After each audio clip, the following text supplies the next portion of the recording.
He was interested in destroying the idols that our minds generate. He was interested in destroying the idols of the ego. And he actually considered the greatest idol to be the idol of the self. And that was the idol that he was engaged in dismantling and deconstructing. And in that way, he will continue to be relevant for all time. Moral Teachings of Al-Ghazali. Translated by Syed Nawab Ali. Read by Mark Cassidy. Preface. The perusal of the constructive treatises of the foremost leaders of the different religions should help to promote at least more mutual respect, if not indeed actual cooperation, among their devotees, than the study of the critical discussions of lesser minds. For this reason, the present small volume of extracts from the chief constructive work of Al-Ghazali has been included in the Gaekwad Studies in Religion and Philosophy. The purpose of that series is to be constructive rather than critical, and further it is meant to contain volumes appealing to the general public as well as to the scholar. For a wider and more correct understanding and appreciation of the spirit of Islam, it is to be regretted that there are so few, 6, English translations of Muslim works in Arabic and Persian. It is to be hoped that in future more attention will be turned in this direction. In the meantime, the present volume may serve at least to arouse some interest. This work was undertaken at the request of Professor Widgery, to whom I am indebted for several suggestions and for going through the whole of the manuscript and the proofs. Nawab Ali, Baroda, 1920. Introduction. The comparative study of religions, interesting as a form of intellectual research, has for many a further value in the influence it may exert upon the widening and the deepening of the religious life. The practical value may become more and more acknowledged if, as signs suggest, the reality of the religious experience is more keenly felt and mankind recognize the place of religious goods in the highest type of life. Though it is certainly premature to say that there is much serious acknowledgement and recognition of these values amongst the peoples of the world, there are reasons to think that tendencies of thought and feeling in this direction are increasing in power.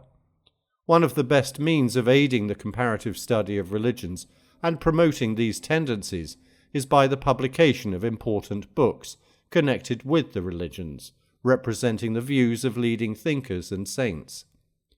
If we turn to Islam, we find that some Western writers describe it as in a condition of progressive decay, while others would have us believe that its onward march is a menace. It is well to be able to avoid the obvious purpose which lies behind both contentions. Nevertheless, to the present writer, it appears true to say that there is much stagnation in Islam, in which religion is there not, and that its spirit is often lost and its real teachings neglected, owing to the general use of Arabic in the recitation of the Quran by persons entirely ignorant of that language, and also to the prevalent mechanical conception of the character of the Quran as a form of divine revelation. We believe that the comparative study of religions will help to turn the attention of Muslims away from these to the emphasizing of the essential spirit of Islam. This should be central and normative in the rising movements of reform and rejuvenescence. In this connection, as bringing out this spirit, it is especially appropriate both for the students of the religions and for those directly interested in the spiritual revival in Islam to publish in an easily accessible form some of the religious and moral teachings of Ghazali. A Western scholar has written of him that he is the greatest, certainly the most sympathetic figure in the history of Islam, the only teacher of the after generations ever put by Muslims on a level with the 4 great Imams. And he goes on to remark further, in the renaissance of Islam which is now rising to view, his time will come and the new life will proceed from a renewed study of his works. But Diotorici says of him, as a despairing skeptic he brings suicidally into the all-God, i.e. all-pervading deity of the pantheists, to kill all scientific reflection. To justify such a judgment would indeed be impossible if the whole course of Ghazali's works is taken into consideration. The great eulogy is perhaps that of Tholak. All that is good, worthy, and sublime which his great soul had compassed, he bestowed upon Mohammedanism, and he adorned the doctrines of the Quran with so much piety and learning that in the form given them by him, they seem, in my opinion, worthy of the assent of Christians. Whatsoever was most excellent in the philosophy of Aristotle or in the Sufi mysticism, he discreetly adapted to the Mohammedan theology. From every school he sought the means of shedding light and honour upon religion, while his sincere piety and lofty conscientiousness imparted to all his writings a sacred majesty. One feature of Ghazali's attitude has considerable significance in looking to an increased study of his works as a factor towards the revivification of Islam: his tolerance. Although regarding Al-Hallaj's expressions, for example, "I am the truth," i.e. God, as incautious, he helped to defend him and to save him from execution on a charge of blasphemy. He wrote a treatise on tolerance, the criterion of the difference between Islam and heresy. In this teaching of tolerance, he felt himself to be pointing back to the policy of the earliest Muslim times and to the greatest authorities of early Islam. He strove to attract the souls of his fellow Muslims to spiritual faith, which unifies, to worship at the altars which are in the hearts of men. The influence of Ghazali has been represented by Mr. MacDonald as chiefly that he led men back from scholastic labours upon theological dogmas to live in contact with, study and exegesis of the Quran and traditions, gave Sufism an assured position within the Church of Islam, and brought philosophy and philosophical theology within the range of the ordinary mind. Al-Ghazali has given some account of his own religious development in a work entitled The Rescuer from Error. This account is significant, but as the Baron Kara de Vaux remarks, his eventual explicit adoption of a Sufi mysticism was not merely a consequence of the failure of his other attempts to find a solution to life's profoundest problems, but a result of his early influences. For soon after his birth, at Tus in Khorasan, in 450 AH, 1059 AD, his father died and he was brought up by a Sufi. Nevertheless, his mystical leanings did not assert themselves vigorously till he was well on to maturity. Up to that time he devoted himself to the usual studies of canon law, the orthodox theology, the doctrines of the Mu'tazilates, and a variety of other subjects including the works of the Sufis. For a time he was a student of the Asharite Imam Al-Haramain at Nisabur. He himself represents his attitude as at this time that of one working and wishing for reputation and wealth. In 484 AH he was honoured by appointment to the University or Academy of Baghdad, where he soon acquired great renown as lawyer and theologian. On the threshold of maturity he was afflicted by doubts as to the validity and worth of the theological and philosophical basis of his religious belief. The strain of his reflection and the intensity of his anxiety to reach a secure faith seemed to have caused a breakdown of health. With unexpected suddenness he left Baghdad. That was in 488 AH, 1095 AD. He had examined in all details the traditional orthodox scholastic system of the Kalam, the positions of the Mu'tazilates and the philosophers, and in the light of his new doubts and experiences, turned again also to a closer study of the writings of the leading mystics, such as Abu Talib, Al-Muhasibi, and Al-Junayd. His early training had predisposed him to the acceptance of mysticism, and this acceptance was led up to by the conclusions of his reflection, in which it has been maintained he carried doubt as far back as did Descartes. Thus he himself writes, "A thirst to comprehend the essential natures of all things was indeed my idiosyncrasy and distinctive characteristic from the beginning of my career and prime of my life, a natural gift and temperament bestowed on me by God, and implanted by him in my nature by no choice or device of my own, till at length the bond of blind conformity was loosed from me, and the beliefs which I had inherited were broken away when I was little more than a boy." Kara de Vaux thus graphically describes the process in Al-Ghazali's mind as he himself suggests it to us. Religious beliefs, he reflected, are transmitted by the authority of parents, but authority is not proof. To arrive at certitude, it was necessary for him to reconstruct all his knowledge from the very foundation.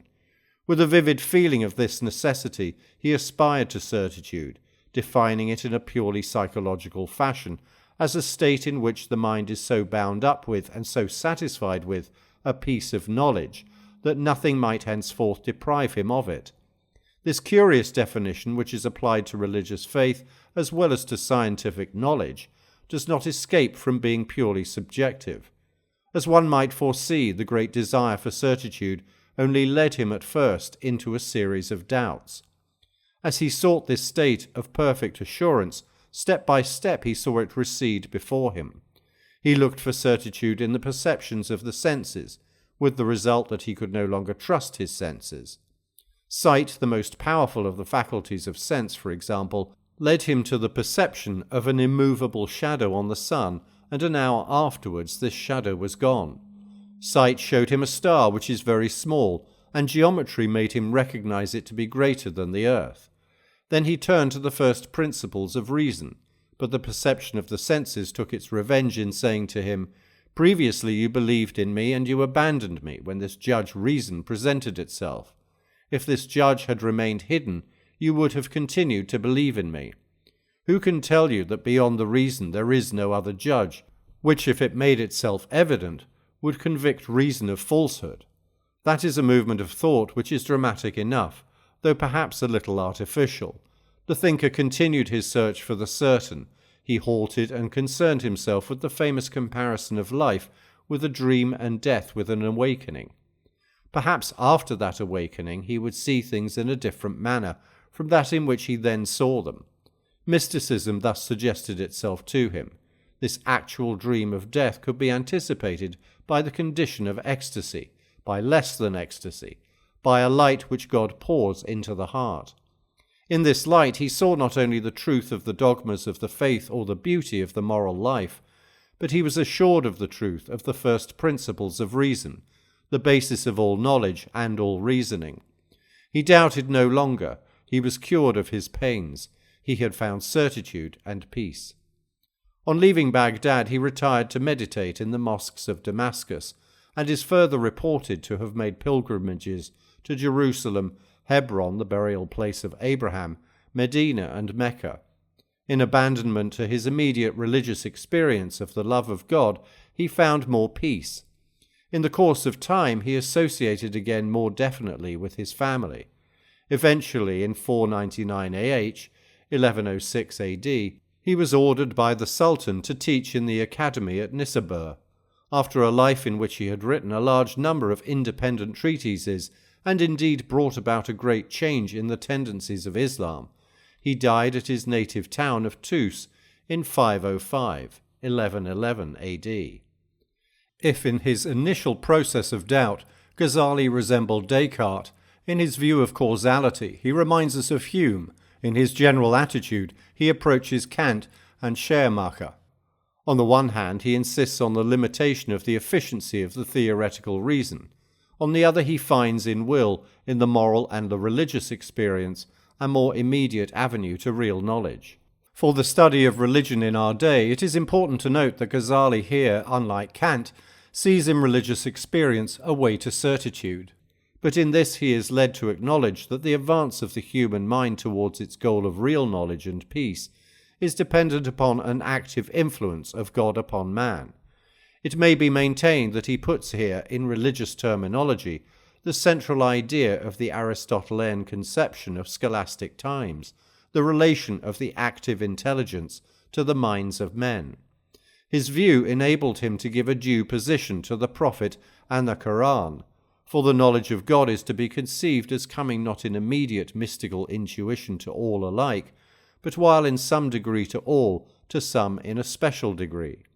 These are the prophets. The position which Maimonides presents in his Guide to the Perplexed with relation to religious knowledge and the functions of the prophets is parallel with that of Ghazali. From the accompanying list and classification of the works of Ghazali, it will be seen that he was a writer on all sides of the theory and practice of his religion. He was an authority on canon law and jurisprudence, and a commentator of the Quran. He examined the positions of the scholastic theologians, and found that they depended entirely on the acceptance of their initial dogmatic assumptions. The disputes of the scholastics amongst themselves appeared to have little or no relation with religious life. Rather, if anything, they were a hindrance to true religion. And in face of the philosophers, the scholastic theologians were almost helpless. But the books which exerted the greatest influence both within and beyond Muslim circles, and the books that still retain their interest today, are the Maqasid il-Falasifa, the aim or goal of the philosophers, the Tahafut il-Falasifa, the refutation of the philosophers, and the Ihya Ulum id-Din, the renovation of the sciences of religion. In the first of these he gives an account of the different philosophical positions which were more or less prevalent. In the second he critically examines those positions. In the third he gives a general survey with a constructive purpose, chiefly moral and religious. It is due to this last work more than all others that Ghazali has been called the regenerator of religion, the proof of Islam. The Ihya expounds theology and ethics from the moderate Sufi school. Though it was committed to the flames chiefly in Spain, probably by those holding opinions which Ghazali had bitterly attacked, it soon established its position in the Muslim world, in which it has been widely studied up to today. Against the philosophers he argued for the belief in the reality of the divine attributes and against the view of the eternity of the world. He contended against the theory that there would be no physical punishments and rewards hereafter, maintaining, as he did, the doctrine of the resurrection of the body. He virtually denied that there is real causal connection in events as experienced by us, but only sequence. In this he adumbrates the theory of Hume. For Ghazali, God is the only efficient cause. From the skepticism to which his consideration of philosophy led him, he turned to the acceptance of revelation. This is found in the mystic experience and in the words of saints and prophets, especially the Prophet Muhammad. The knowledge of moral principles Ghazali conceived as coming not through rational reflection, but by immediate intuition of the divine character revealing itself. Moral truths come especially through moral and religious teachers, as the most fit persons for the transmission of these revelations.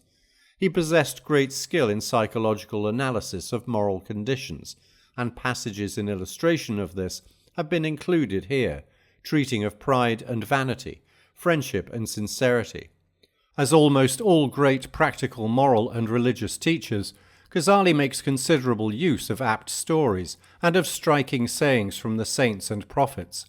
He continually harks back to the time of the Prophet and his companions. Ghazali's abandonment of his academic position at Baghdad, his retirement to mosques and journeyings on pilgrimage, are sufficient evidence that he recognized that the truth of mysticism could not be tested by theoretical reflection, but only by an attempt at practice. Only the experience itself could prove its own reality. He appears to have held that for the attainment of the condition of ecstasy, the means of asceticism and meditation should be used. But it does not seem quite correct to suggest, as does Cara Deveau, that Ghazali did not recognize the fact of divine grace, though he did not use a corresponding term. The beatific vision of the mystic certainty depended in part for Ghazali on God's mercy in removing the veil. How far he himself was successful in attaining the bliss of the mystic vision, it is impossible to tell. In this direction he gained no such reputation, as did several other Sufis. He taught that repentance, a moral conversion, is a necessary preliminary to the mystic life, and he fought against a common tendency of mystics towards antinomianism. Similarly, he tried to avoid the danger of interpreting the union of the soul with God as its identification with God in a pantheistic view of the universe. Goldsey has said he differed from the Sufis generally in the rejection of their pantheistic aims and low estimate of religious ordinances. The nature of man. Though man shares with the other animals external and internal senses, he is at the same time also endowed with two qualities peculiar to himself, knowledge and will. By knowledge is meant the power of generalization, the conception of abstract ideas, and the possession of intellectual truths. By will is meant that strong desire to acquire an object which after due consideration of its consequences has been pronounced by reason to be good. It is quite different from animal desire, nay, it is often the very opposite of it. In the beginning, children also lack these two qualities. They have passion, anger, and all the external and internal senses, but will finds its expression only later. Knowledge differs according to the capacity for it, according to the latent powers in a man. Hence there is a variety of stages amongst prophets, the ulamas, the Sufis, and the philosophers. Further progress is possible even beyond these stages, for divine knowledge knows no bounds. The highest stage is reached by one to whom all truths and realities are revealed intuitively, who by virtue of his exalted position enjoys direct communion and close relation with the Most Holy. The real nature of this position is known only to him who enjoys it. We verify it by faith. A child has no knowledge of the attainments of an adult. An adult is not aware of the acquisitions of a learned man. Similarly, a learned man is not cognizant of the holy communion of the saints and the prophets, and of the favours bestowed on them. Although the divine blessings descend freely, those are fit recipients of them, whose hearts are pure and wholly devoted to him. Verily, says the Hadith, the desire of the virtuous is to hold communion with me, and I long to look at them. He who approaches me a span, I approach him an arm. The divine favours are not withheld, but hearts bedimmed by impurity fail to receive them. Had it not been that the devils hover round the hearts of men, they would have seen the glories of the kingdom of the heaven. The superiority of man consists thus in his being cognizant of divine attributes and actions. Therein lies his perfection. Thus he may be worthy of admission to God's presence. The body serves as a vehicle for the soul, and the soul is the abode for knowledge, which is its fundamental character as well as its ultimate object. The horse and the ass are both beasts of burden, but a superiority of the former is found in its being gracefully adapted for use in battle. If the horse fails in this, it is degraded to the rank of mere burden-bearing animals. Similarly with man. In certain qualities man resembles a horse and an ass, but his distinguishing trait is his participation in the nature of the angels, for he holds a middle position between the beast and the angel. Considering the mode of his nourishment and growth, he is found to belong to the vegetable world. Considering his power of movement and impulses, he is a denizen of the animal kingdom. The distinguishing quality of knowledge lifts him up to the celestial world. If he fails to develop this quality and to translate it into action, he is no better than a grunting pig, a snarling dog, a prowling wolf, or a crafty fox. If he wishes for true happiness, let him look upon reason as a monarch sitting on the throne of his heart, imagination as its ambassador, memory as treasurer, speech as interpreter, the limbs as clerks, and the senses as spies in the realms of colour, sound, smell, etc. If all these properly discharge the duties allotted to them, if every faculty does that for which it was created, and such service is the real meaning of thanksgiving to God, the ultimate object of his sojourn in this transitory world is realized. Man's nature is made up of 4 elements, which produce in him 4 attributes, namely the beastly, the brutal, the satanic, and the divine. In man there is something of the pig, the dog, the devil, and the saint. The pig is the appetite, which is repulsive not for its form, but for its lust and its gluttony. The dog is passion, which barks and bites, causing injury to others. The devil is the attribute which instigates these former 2, embellishing them and bedimming the sight of reason, which is the divine attribute. Divine reason, if properly attended to, would repel the evil by exposing its character. It would properly control appetite and the passions. But when a man fails to obey the dictates of reason, these 3 other attributes prevail over him and cause his ruin. Such types of men are many. What a pity it is that these who would find fault with those who worship stones do not see that on their part they worship the pig and the dog in themselves. Let them be ashamed of their deplorable condition, and leave no stone unturned for the suppression of these evil attributes.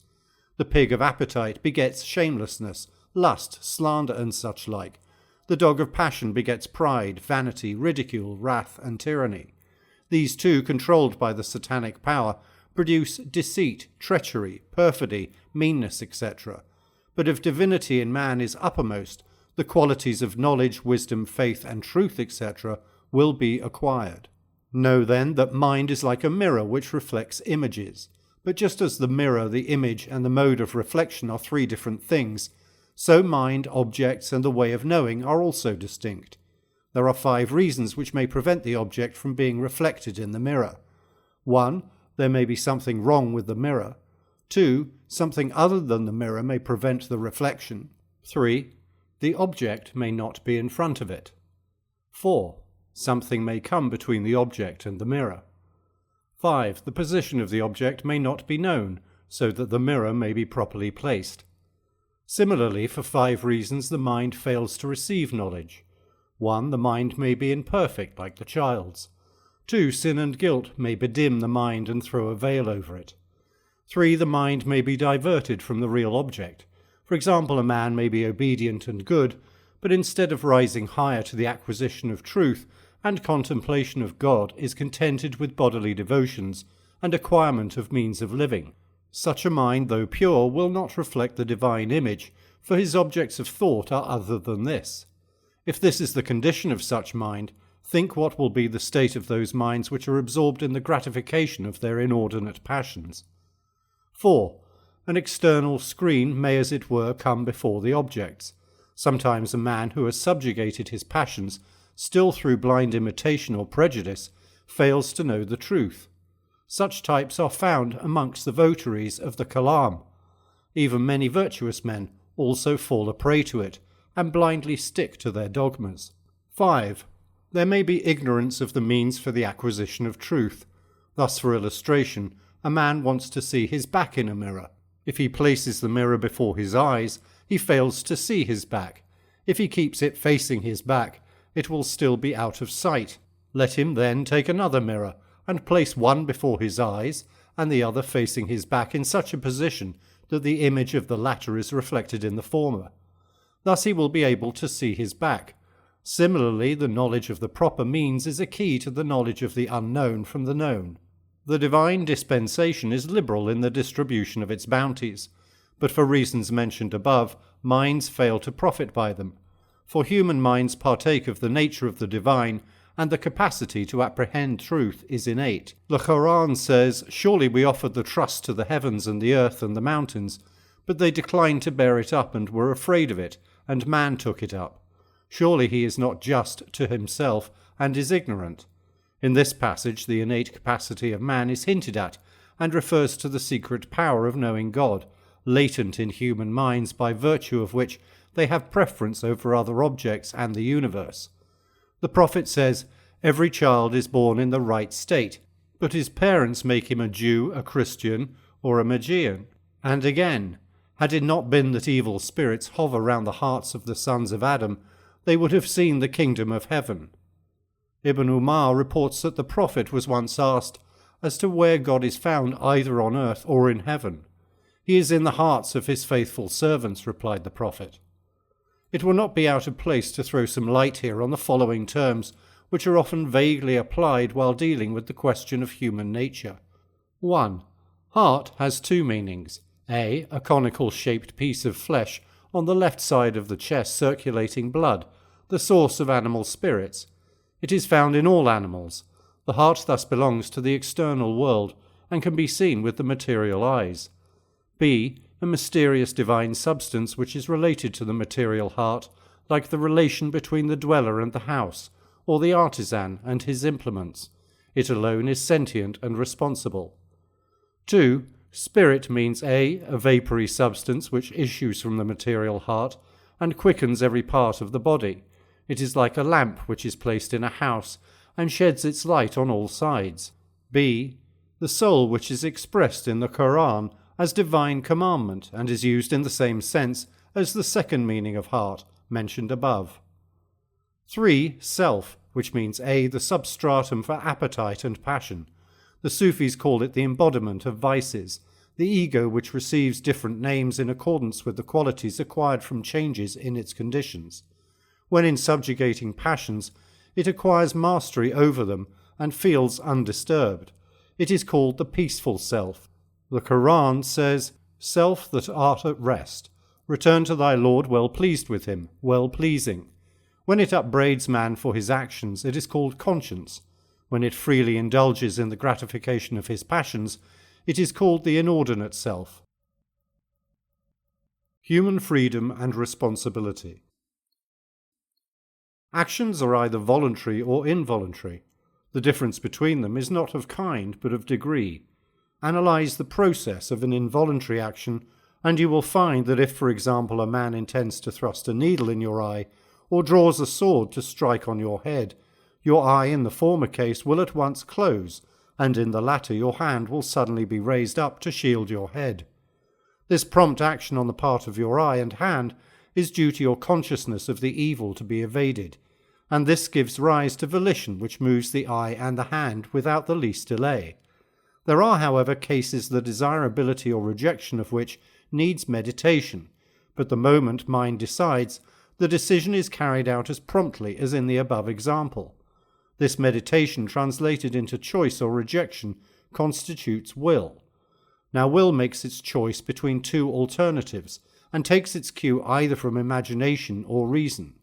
For example, a man may be unable to cut his own throat, not because his hand is weak or a knife is not available, but because will is lacking which would give the stimulus to suicide. For man loves his own life. But suppose he gets tired of his life owing to having harrowing pains and unbearable mental sufferings.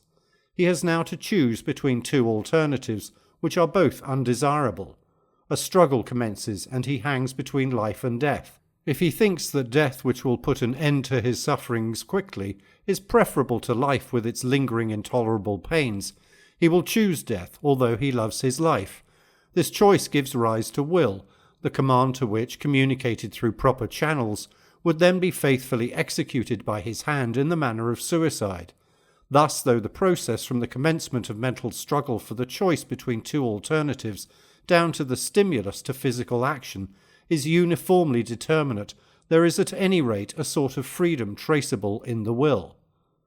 Man holds the balance between determinism and freedom. The uniform succession of events is on the lines of determination, but his choice, which is an essential part of will, is his own. Our ulamas have therefore coined a separate phrase, acquisition, distinguishing it from necessity and freedom. They say that fire burns of necessity, but man may acquire fire through the appropriate methods, while in Almighty God is the ultimate cause of fire. But it must be noted that when we use the word ikhtiyar for God, we must exclude the notion of choice, which is an essential element of will in man. Let it be here recognized once for all as a general principle that all the words of man's vocabulary when used for God's attributes are similarly metaphorical. The question may be asked, if God is the ultimate cause, why should there be a causal connection in the orderly succession of events? The answer to this lies in the correct understanding of the nature of causation. Nothing causes anything. Antecedents have consequence. God alone is the efficient cause, but the ignorant have misunderstood and misapplied the word power. As to the orderly succession of events, let it be understood that the two events are conjoined like the relation between the condition and the conditioned. Now, certain conditions are very apparent and can be known easily by people of little understanding, but there are conditions which are understood only by those who see through the light of intuition. Hence the common error of miscalculating the uniformity of events. There is a divine purpose linking the antecedents to the consequence, and manifesting itself in the existing orderly succession of events without the least break or irregularity. Verily, says the Quran, we did not create the heavens and the earth and what is in between them in sport. We did not create them both, but with truth, but most of them do not know. Surely there is a set purpose pervading the universe. The uniform succession of events is not at random. There is no such thing as chance. Here again it may be asked, if God is the efficient cause, how will you account for actions attributed to man in the Scriptures? Are we to believe that there are two causes for one effect? My answer to this will be that the word cause is vaguely understood. It can be used in two different senses, just as we say that the death of A was caused by 1. B, the executioner, and 2. C, the king's order. Both these statements are correct. Similarly, God is the cause of actions as he has creative power and efficiency. At the same time, man is the cause of actions as he is the source of the manifestation of uniform succession of events. In the former case, we have a real causal connection, while in the latter, a relation of the antecedent to the consequent after the manner of the connection between the condition and the conditioned. There are passages in the Quran where the word cause is used in different senses. The angel of death who is given charge of you shall cause you to die. Then to your Lord you shall be brought back. Allah takes the souls at the time of their death. Have you considered what you sow? We pour down the water, pouring it down in abundance. Then we cleave the earth, cleaving it asunder. Then we cause to grow therein the grain. Fight them. Allah will chastise them by your hands and bring them to disgrace. So you did not slay them, but it was Allah who slew them. And thou didst not smite when thou didst smite, but it was Allah who smote, that he might confer upon the believers a good gift from himself. These passages showed that the word cause signifies creative power and must be applied to God alone. But as man's power is the image of God's power, the word was applied to him figuratively.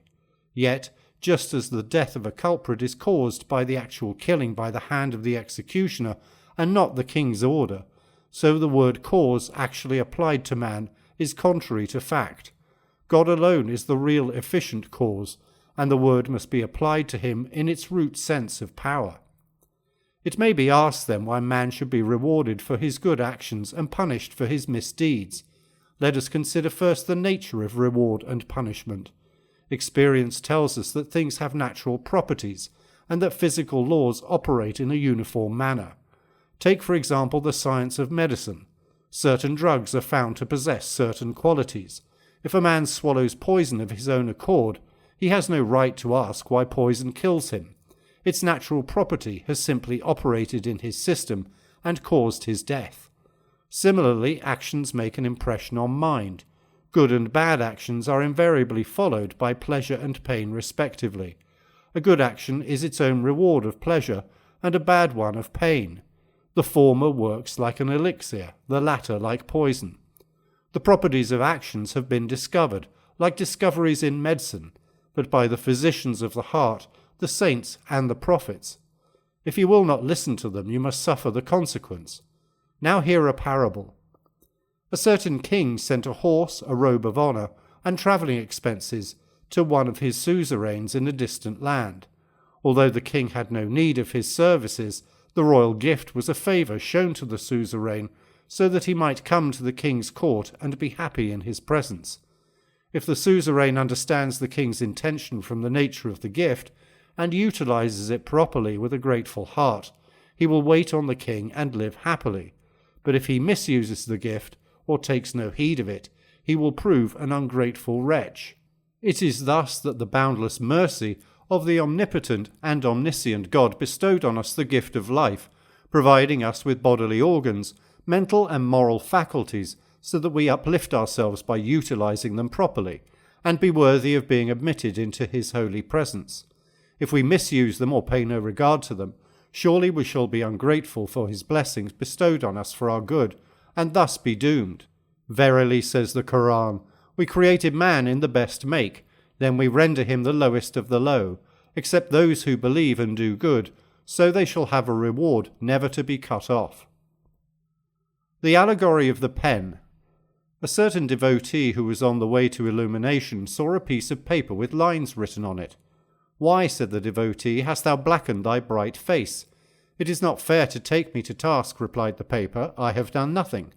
Ask the ink why she has sallied forth from the inkstand, where she was quite at ease, and forcibly blackened my face. You are right, said the devotee. Then he turned to the ink and inquired of her. Why do you ask me? She said. I was sitting still in the inkstand and had no mind to come out, but this truculent pen rushed at me, drew me out and scattered me over the page. There you see me lying helpless. Go to the pen and ask him. The devotee turned to the pen and interrogated him about his high-handedness. Why do you trouble me? Answered the pen. Look, what am I? An insignificant reed. I was growing by the banks of silvery streams amidst shady green trees, when lo, a hand stretched at me. It held a knife which uprooted me, flayed me, and separated my joints, hewed me, cleaved my head, then chopped it off. I was sent headlong towards the ink, and have to serve abjectly. Do not add insult to my injuries, go to the hand and ask him.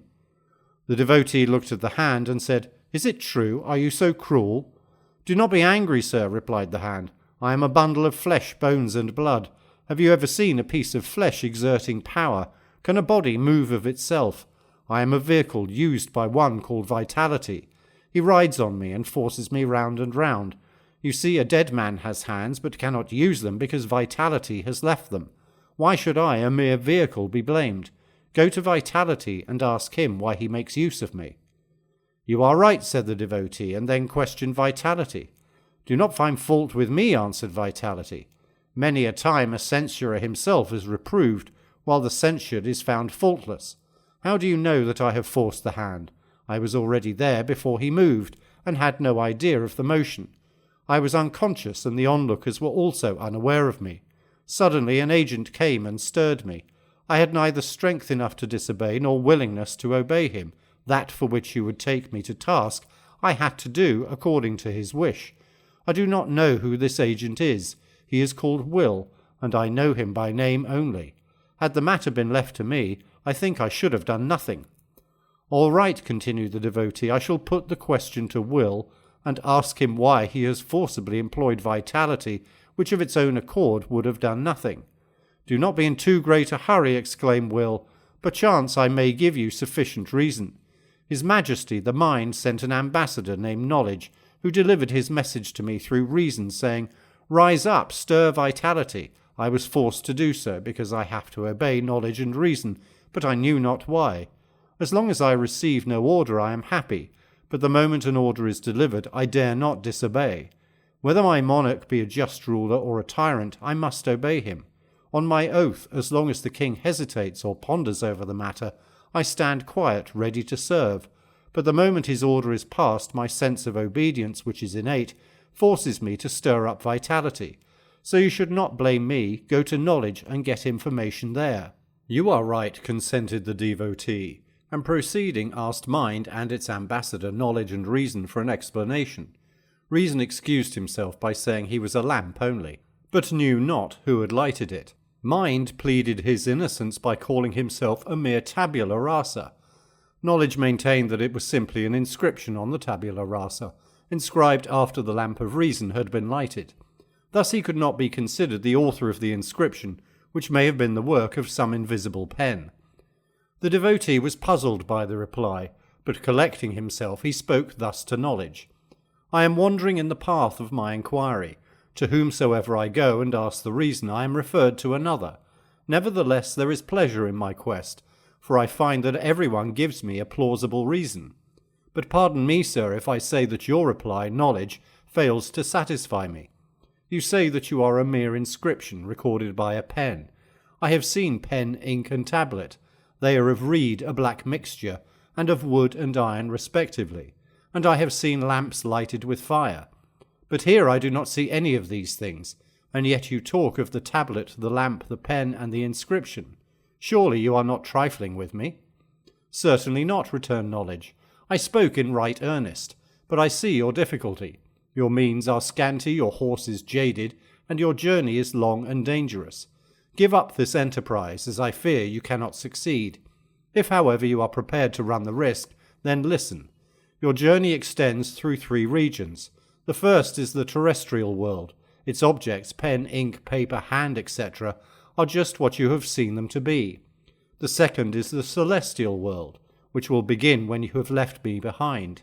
There you will come across dense forests, deep wide rivers, and high impassable mountains, and I know not how you would be able to proceed. Between these 2 worlds there is a third intermediary region called the phenomenal world. You have crossed 3 stages of it, Vitality, Will, and Knowledge. To use a simile, a man who is walking is treading the terrestrial world. If he is sailing in a boat, he enters the phenomenal world. If he leaves the boat and swims and walks on the waters, he is admitted in the celestial world. If you do not know how to swim, go back. For the watery region of the celestial world begins now, when you can see that pen inscribing on the tablet of the heart. If you are not of whom it was said, O ye of little faith, wherefore didst thou doubt? Prepare thyself, for by faith you shall not simply walk on the sea, but fly in the air. The wondering devotee stood speechless for a while, then turning to knowledge began, I am in a difficulty. The dangers of the path which you have described unnerve my heart, and I know not whether I have sufficient strength to face them and to succeed in the end. There is a test for your strength, replied knowledge. Open your eyes and fix your gaze on me. If you see the pen which writes on the heart, you will, in my opinion, be able to proceed further on. For he who crosses the phenomenal world knocks at the door of the celestial world, then sights the pen which writes on hearts. The devotee did as he was advised, but failed to see that pen, because his notion of pen was no other but of a pen of reed or wood. Then knowledge drew his attention, saying, There's the rub. Do you not know that the furniture of a palace indicates the status of its lord? Nothing in the universe resembles God, therefore his attributes are also transcendental. He is neither body nor is in space. His hand is not a bundle of flesh, bone, and blood. His pen is not of reed or wood. His writing is not from ink, prepared from vitriol and gall. But there are many who ignorantly cling to an anthropomorphic view of him. There are few who cherish a transcendentally pure conception of him, and believe that he is not only above all material limitation, but even above the limitation of metaphor. You seem to be oscillating between these two views, because on the one hand you think that God is immaterial, that his words have neither sound nor shape. On the other hand, you cannot rise to the transcendental conception of his hand, pen, and tablet. Do you think that the meaning of the tradition, verily God created Adam in his own image, is limited to the visible face of man? Certainly not. It is the inward nature of man seen by the inward sight, which can be called the image of God. But listen, you are now at the sacred mount, where the invisible voice from the burning bush speaks. I am that I am. Verily, I am thy Lord God. Put off thy shoes. The devotee who, listening with rapture, suddenly saw, as it were, a flash of lightning, there appeared working the pen which writes on hearts formless. 1,000 blessings on thee, O knowledge, who hast saved me from falling into the abysm of anthropomorphism. I thank thee from the bottom of my heart. I tarried long, but now adieu. The devotee then resumed his journey. Halting in the presence of the invisible pen, politely he asked the same question. You know my reply, answered the mysterious pen. You cannot have forgotten the reply given to you by the pen in the terrestrial world. Yes, I remember, replied the devotee, but how can it be the same reply, because there is no similitude between you and that pen? Then it seems you have forgotten the tradition. Verily God created Adam in his own image. No, sir, interrupted the devotee, I know it by heart. And you have forgotten also that passage in the Quran, and the heavens rolled up in his right hand. Certainly not, exclaimed the devotee, I can repeat the whole of the Quran by rote. Yes, I know, and as you are now treading the sacred precincts of the celestial world, I think I can now safely tell you that you have simply learnt the meaning of these passages from a negative point of view. But they have a positive value, and should be utilized as constructive at this stage. Proceed further, and you will understand what I mean. The devotee looked and found himself reflecting upon the divine attribute omnipotence. At once he realized the force of the mysterious pen's argument, but goaded by his inquisitive nature, he was about to put the question to the holy being, when a voice like the deafening sound of thunder was heard from above, proclaiming, He is not questioned for his actions, but they shall be asked. Filled with surprise, the devotee bent his head in silent submission. The hand of the divine mercy stretched towards the helpless devotee. Into his ear were whispered in zephyr tones, Verily those who strive in our way, we will certainly show them the path which leads to us. Opening his eyes, the devotee raised his head and poured forth his heart in silent prayer. Holy art thou, O God Almighty, blessed is thy name, O Lord of the universe. Henceforth I shall fear no mortal. I put my entire trust in thee. Thy forgiveness is my solace. Thy mercy is my refuge. Light may be thrown on the matter by consideration of the unity of God. Pride and Vanity. When a man feels a superiority over others, and with this a sort of inward elation, this is called pride. It differs from vanity inasmuch as vanity means consciousness of one's elation, while pride requires a subject, an object, and a feeling of elation. Suppose a man is born solitary in the world. He may be vain, but not proud, because in pride man considers himself superior to others for certain qualities of his self. He allots one position to his self and one to another, and then thinks that his position is higher and is therefore elated. This puffed-up feeling, which imparts a sense of touch me not, is called pride. The prophet says, "O God, save me from the puffing up of pride." Ibn Abbas says that the sentence in the Quran, "and they have pride in their hearts and will fail to reach it," means that the thought of inward greatness will be denied to them. This thought is the source of inward and outward actions, which are, so to speak, the fruits of it. A proud man will not tolerate any other to be on equal terms with himself. In private and in public, he expects that all should assume a respectful attitude towards him, and acknowledging his superiority, treat him as a higher being. They should greet him first, make way for him wherever he walks. When he speaks, everyone should listen to him, and never try to oppose him. He is a genius, and people are like asses. They should be grateful to him, seeing that he is so condescending. Such proud men are found especially among scholars. Sages are ruined by their pride. The prophet says, "He who has an atom of pride in his heart will fail to enter paradise." This saying requires explanation, and should be carefully listened to. Virtues are the doors of paradise, but pride and self-esteem lock them all. So long as man feels elated, he will not like for others what he likes for himself. His self-esteem will deprive him of humility, which is the essence of righteousness. He will neither be able to discard enmity and envy, resentment and wrath, slander and scorn, nor will he be able to cultivate truth and sincerity, and calmly listen to any advice. In short, there is no evil which a proud man will not inevitably do in order to preserve his elation and self-esteem. Vices are like a chain of rings linked together which entangle his heart. Therefore an atom of pride is Satan's spark, which secretly consumes the nature of the sons of Adam. Know then that pride is of three kinds: 1, against God; 2, against prophets and saints; 3, against fellow men. 1, against God. It is due to mere foolishness when a biped creature considers himself as if lord of the universe. Namrud and Pharaoh were such types who disdained to be called God's creatures on earth. Verily, verily, says the Quran, the Messiah does by no means disdain that he should be a servant of Allah, nor do the angels who are near to him. And whoever disdains his service and is proud, he will gather them all together to himself. 2, against prophets and saints.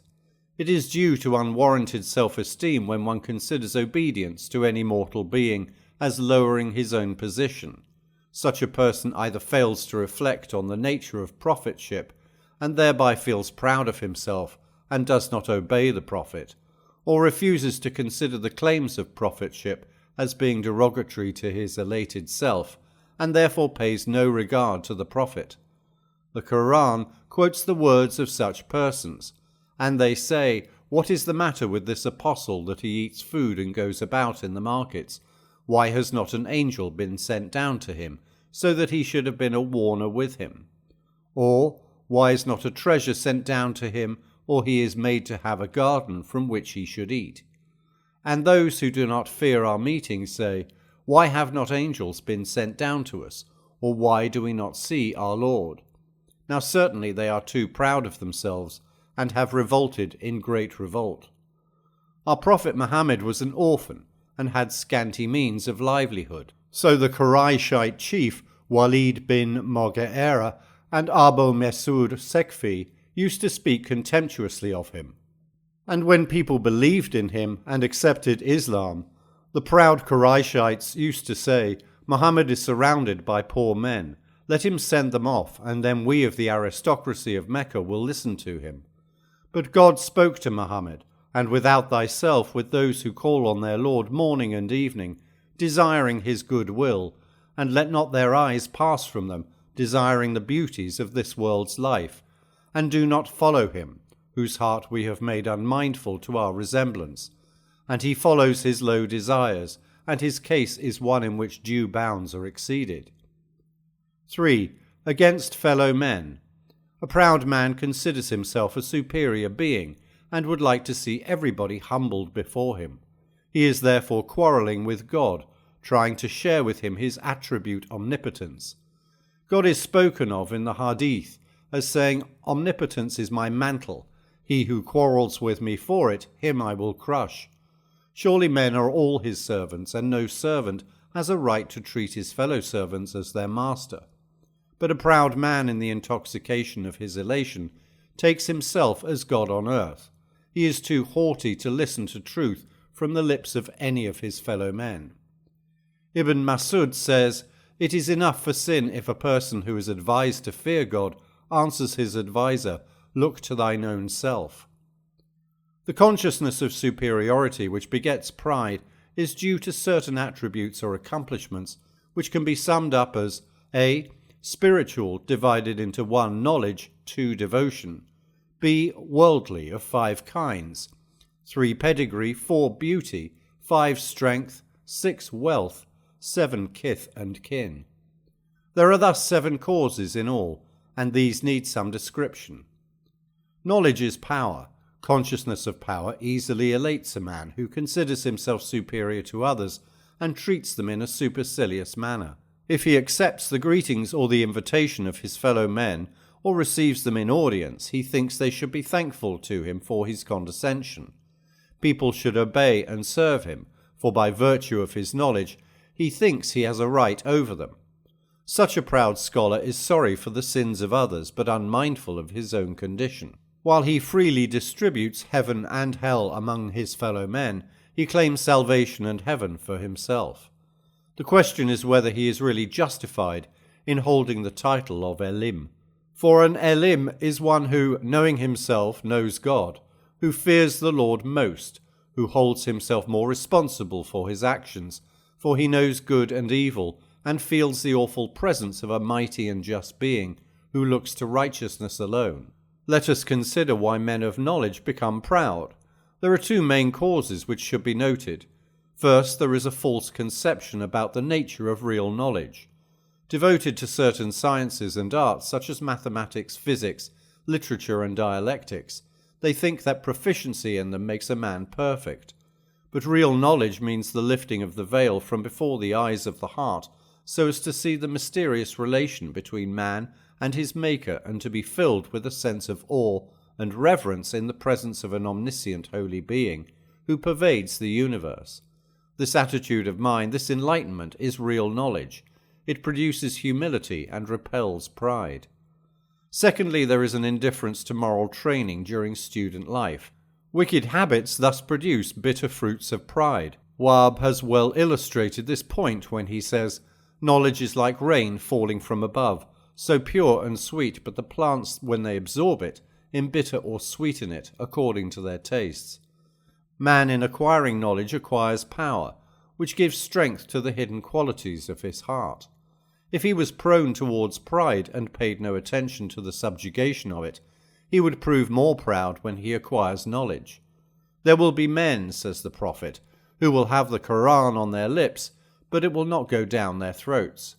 They will claim knowledge of it, calling themselves learned Qari. They will be from among you my companions, but woe to them, for they will see the consequence of it in hell. Warned by their prophet, his companions lived a life of humility, and their example taught its lesson to their successors. A person came to Caliph Omar after morning prayers and said, "I should like to give public sermons." "My friend," said the Caliph, "I am afraid you would soon be puffed up with pride." Huzaifa, the companion of the Prophet, was a leader of prayer. One day he said to his congregation, "Brethren, have another leader, or go and pray alone, for I begin to feel puffed up with your leadership."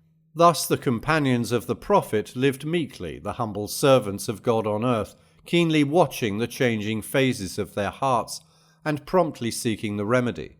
But we who call ourselves their followers not only do not try to purify our hearts, but do not even think it worthwhile to consider the means for their purification. How can we expect salvation? But we ought not to lose heart. The Apostle of Mercy for the Worlds has said, "Soon a time will come when if any person will do even 1/10 of what you are doing now, he will have his salvation." Devotion and religious service elicit admiration and praise for the devotee, who, finding himself respected by the people, is elated. This elation quietly develops into pride, and then the devotee considers himself a superior being and favoured of God. He despises his fellow men and calls them sinners, who will be doomed forever. But he does know that he himself will be doomed for despising his fellow men and thinking too much of himself. The prophet says, "When you hear any person saying, 'Woe to the people, they are doomed,' know that he himself will be doomed first." It is recorded that a certain sinner among the Jews passed by a well-known Pharisee. Struck with the appearance of the Pharisee's piety and devotion, the poor sinner sat down by him, believing in the saving grace of his holy touch. But the proud Pharisee disdainfully spoke out, "Touch me not, thou filthy sinner, and leave my presence." Whereupon God sent his word to the prophet of that age, "Go and tell that sinner, thou art forgiven. As for that Pharisee, his devotion is cast aside, and he is doomed." 3. People are usually proud of their lineage and look down on men of low birth. They refuse to treat them on equal terms and boastfully speak of their ancestors in the presence of men, who are treated by them in a haughty manner. This evil lurks even in the hearts of good and virtuous men, although their manners and actions throw a veil over it. But in an unguarded moment of excitement and fury, this demon of pedigree is let loose from the innermost corner of the heart. The prophet's companion, Arbadar, says, "I was quarrelling with someone in the presence of the prophet, when suddenly in a fit of rage I abused the man. 'Thou son of a—' On this the prophet coaxingly said to me, 'Arbadar, both the scales are equal. The white has no preference over the black.' Hearing this I fell and said to the person, 'Brother, come and trample on my face, and then forgive me.'" It is reported in the Hadith that two men were quarrelling before the prophet. One said to the other, "I am the son of such and such illustrious man. Tell me who thy father is." The prophet, addressing the boastful man, said, "There were two men in the time of Moses who boastfully spoke of their pedigree. One said to the other, 'Look how my 9 ancestors, all in one line, were men of renown.' And God said to Moses, 'Tell this man, all thy 9 ancestors are in hell, and thou art the 10th. 4. Women generally feel proud of their beauty. This leads to finding fault with others, and this gradually assumes the form of contempt and disdain.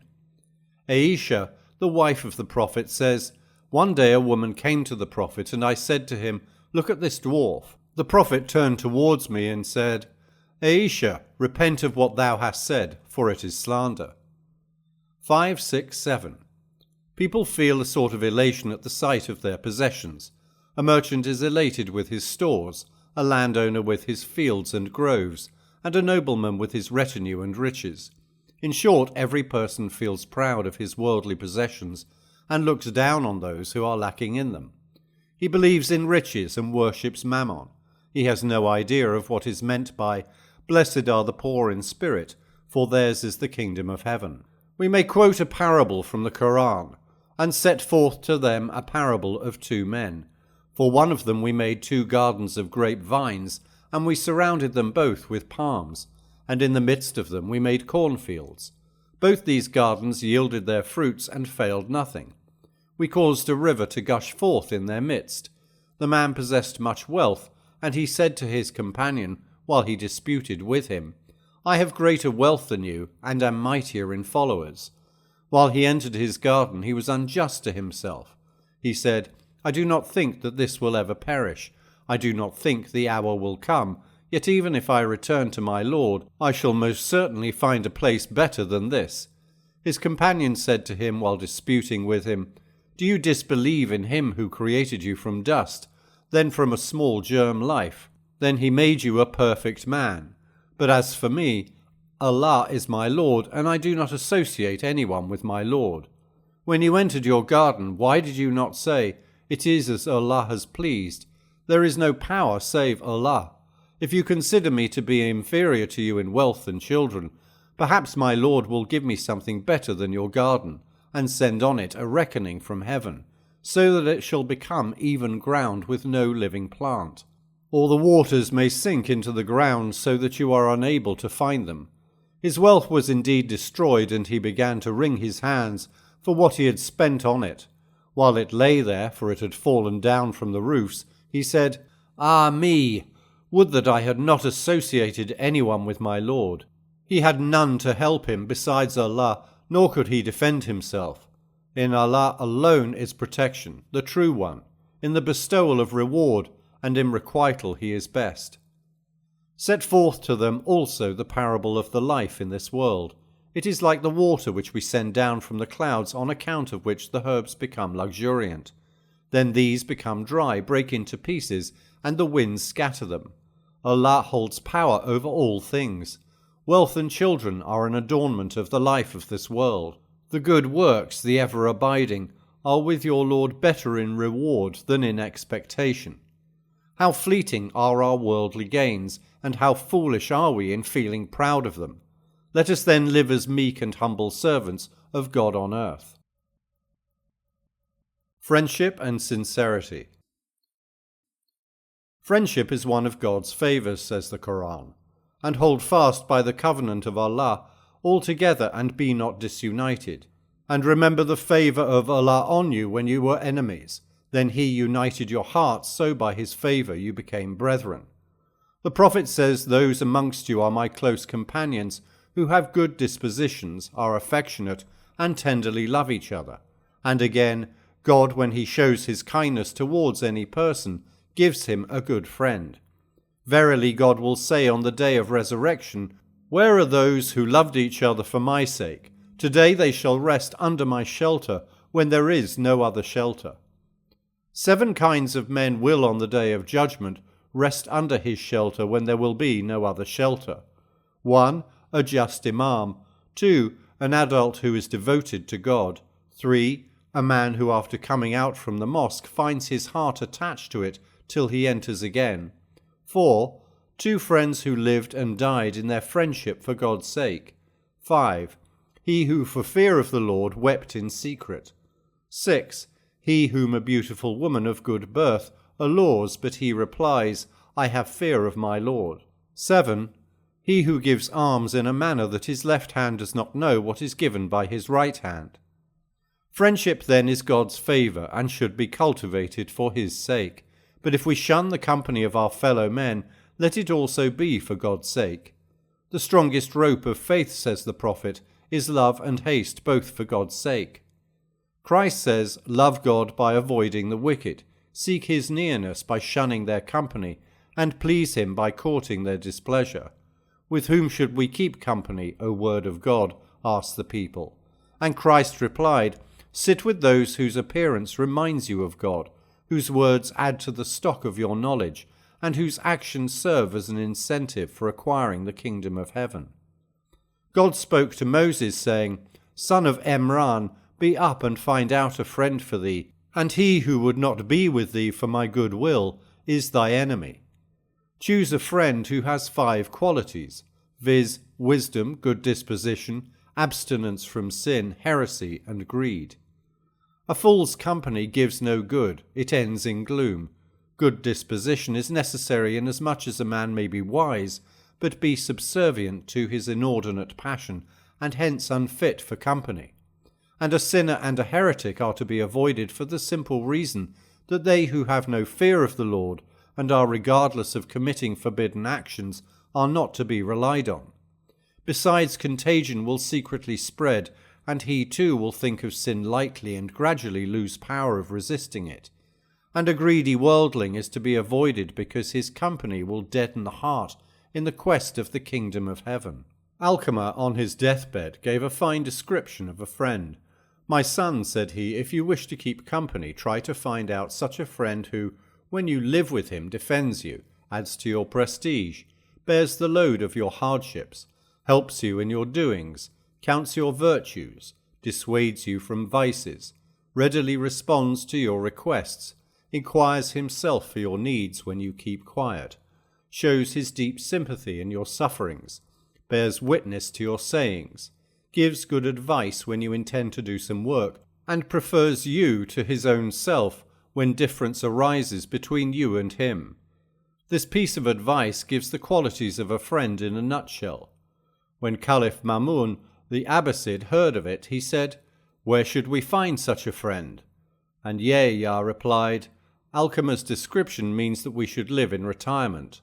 Imam Ja'far-i-Sadiq gives a negative description of a friend. Do not keep company with 5 sorts of men, viz. A false man who deceives you like a mirage, a fool who cannot benefit you, even if he tries to do so he would do harm through his foolishness, a miser who when you need his help the most severs himself from you, a coward who will leave you when you are in danger, a wicked sinner who will sell you for a piece of bread. Sal of Tasta says, "Avoid the company of 3 kinds of men. 1. Tyrants who forget God. 2. Ulamas who practice dissimulation. 3. Sufis who are ignorant." It must be remembered here that the above passages serve as an ideal, but for purposes we should look to the present practical conditions and try to get as much good as may be had from them. For man's life seems dreary when he has no friends, and men are like trees. Some are fruit-bearing and shady, some are shady only, and some are mere thorns and thistles. Similarly, some friends are a blessing both here and hereafter. Some are for worldly gain, for the world is a shadow, and some are of no good in this world and the next, as if they are scorpions in human form. And they were not enjoined anything except that they should serve Allah, being sincere to him in obedience, upright, and keep up prayer and pay the poor rate, and that is the right religion. Then serve God, being sincere in religion unto him. Aye, God's is the sincere religion. Mossab says that his father Saad was considering himself superior to other poor and destitute companions of the Prophet. God, said the Prophet, has helped my people with my poor and humble followers' prayer and sincerity. Sincere action, says the Prophet, even if it be little, will suffice for thee. The following saying of the Prophet is reported by Abu Huraira. 3 persons shall be questioned first on the day of resurrection. 1 will be the learned man who would be asked as to what he had done with his learning. Day and night the learned man will reply, I tried my best to propagate it, O Lord. Thou speakest falsely, God will answer, and the angels will also join with him. Thy sole aim was to be called learned man by the people, and the title was thine. The 2nd will be the rich man who would be asked about his riches. Day and night the rich man will reply, I gave it in charity. Thou speaker of untruth, God and his angels will say, Thou wishest to be labelled a generous man, and it was done. The 3rd will be the martyr, who too will be asked about his deed. O Lord, the martyr will reply, Thou didst command us to wage holy war. I obeyed thee and fell fighting. Thou liest, God and his angels will answer. Thy aim was to be trumpeted as a hero, and it was done. Then, says Abu Huraira, the Prophet, after finishing the sermon, pressed me and said, These 3 would be the first to be thrown into the flames of hell. In the narratives of the Israelites, a story is told of a certain devotee who had served God for many years. Once he was informed of the apostasy of a tribe, which, forsaking the true worship of Yahweh, had taken to tree worship. The hermit, filled with the spirit of the jealous God, took an axe and set out to level the tree to the earth. But the devil, in the shape of an old man, met him on the way and inquired of his intention. The hermit told him of his determination, whereupon Satan addressed him thus, Why on earth are you leaving aside your prayers and vigils and devoting yourself to other work? But this too is a sacred cause, replied hermit. No, nor will I allow you to do so, exclaimed the devil. Whereupon the hermit, in the white heat of his pious rage, caught hold of the devil and forcibly held him down. Spare me, sir, begged the devil, I have something to say to you. The hermit let him go. Then spoke Satan, I think God has not commanded you to do this thing. You do not worship the tree. You are not responsible for the sins of others. If God wills it, he will send some prophet, and they are so many who would carry out his order. So I think it is not your duty. Why then trouble yourself?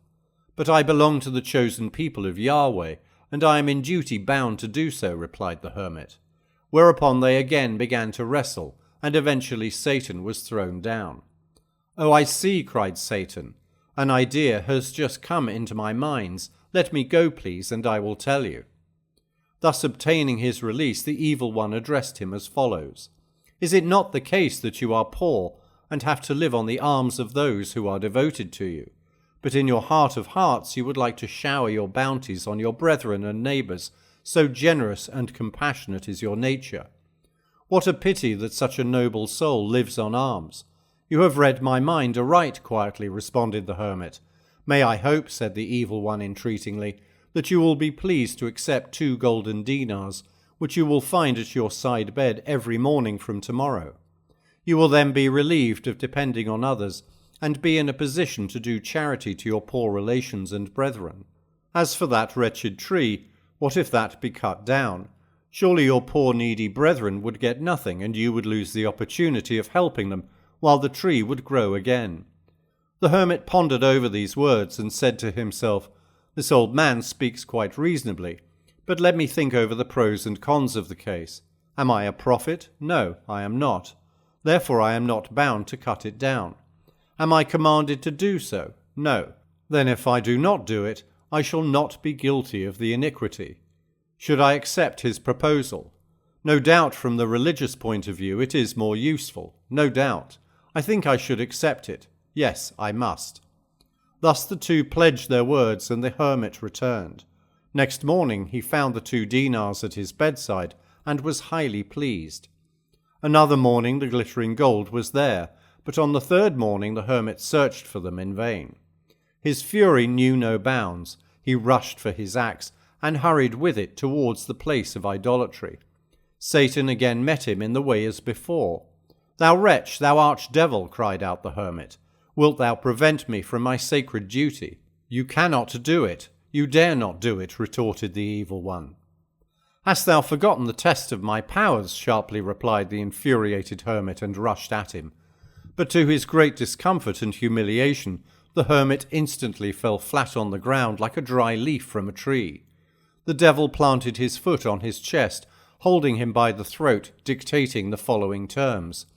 Either swear not to touch that tree, or be prepared to die. The hermit, finding himself quite helpless, said, I swear, but tell me why I am so discomfitured. Listen, answered Satan. At first thy wrath was for God's sake and zealous vindication of his commandments. Hence I was defeated. But now thou art furious for thyself and worldly gain.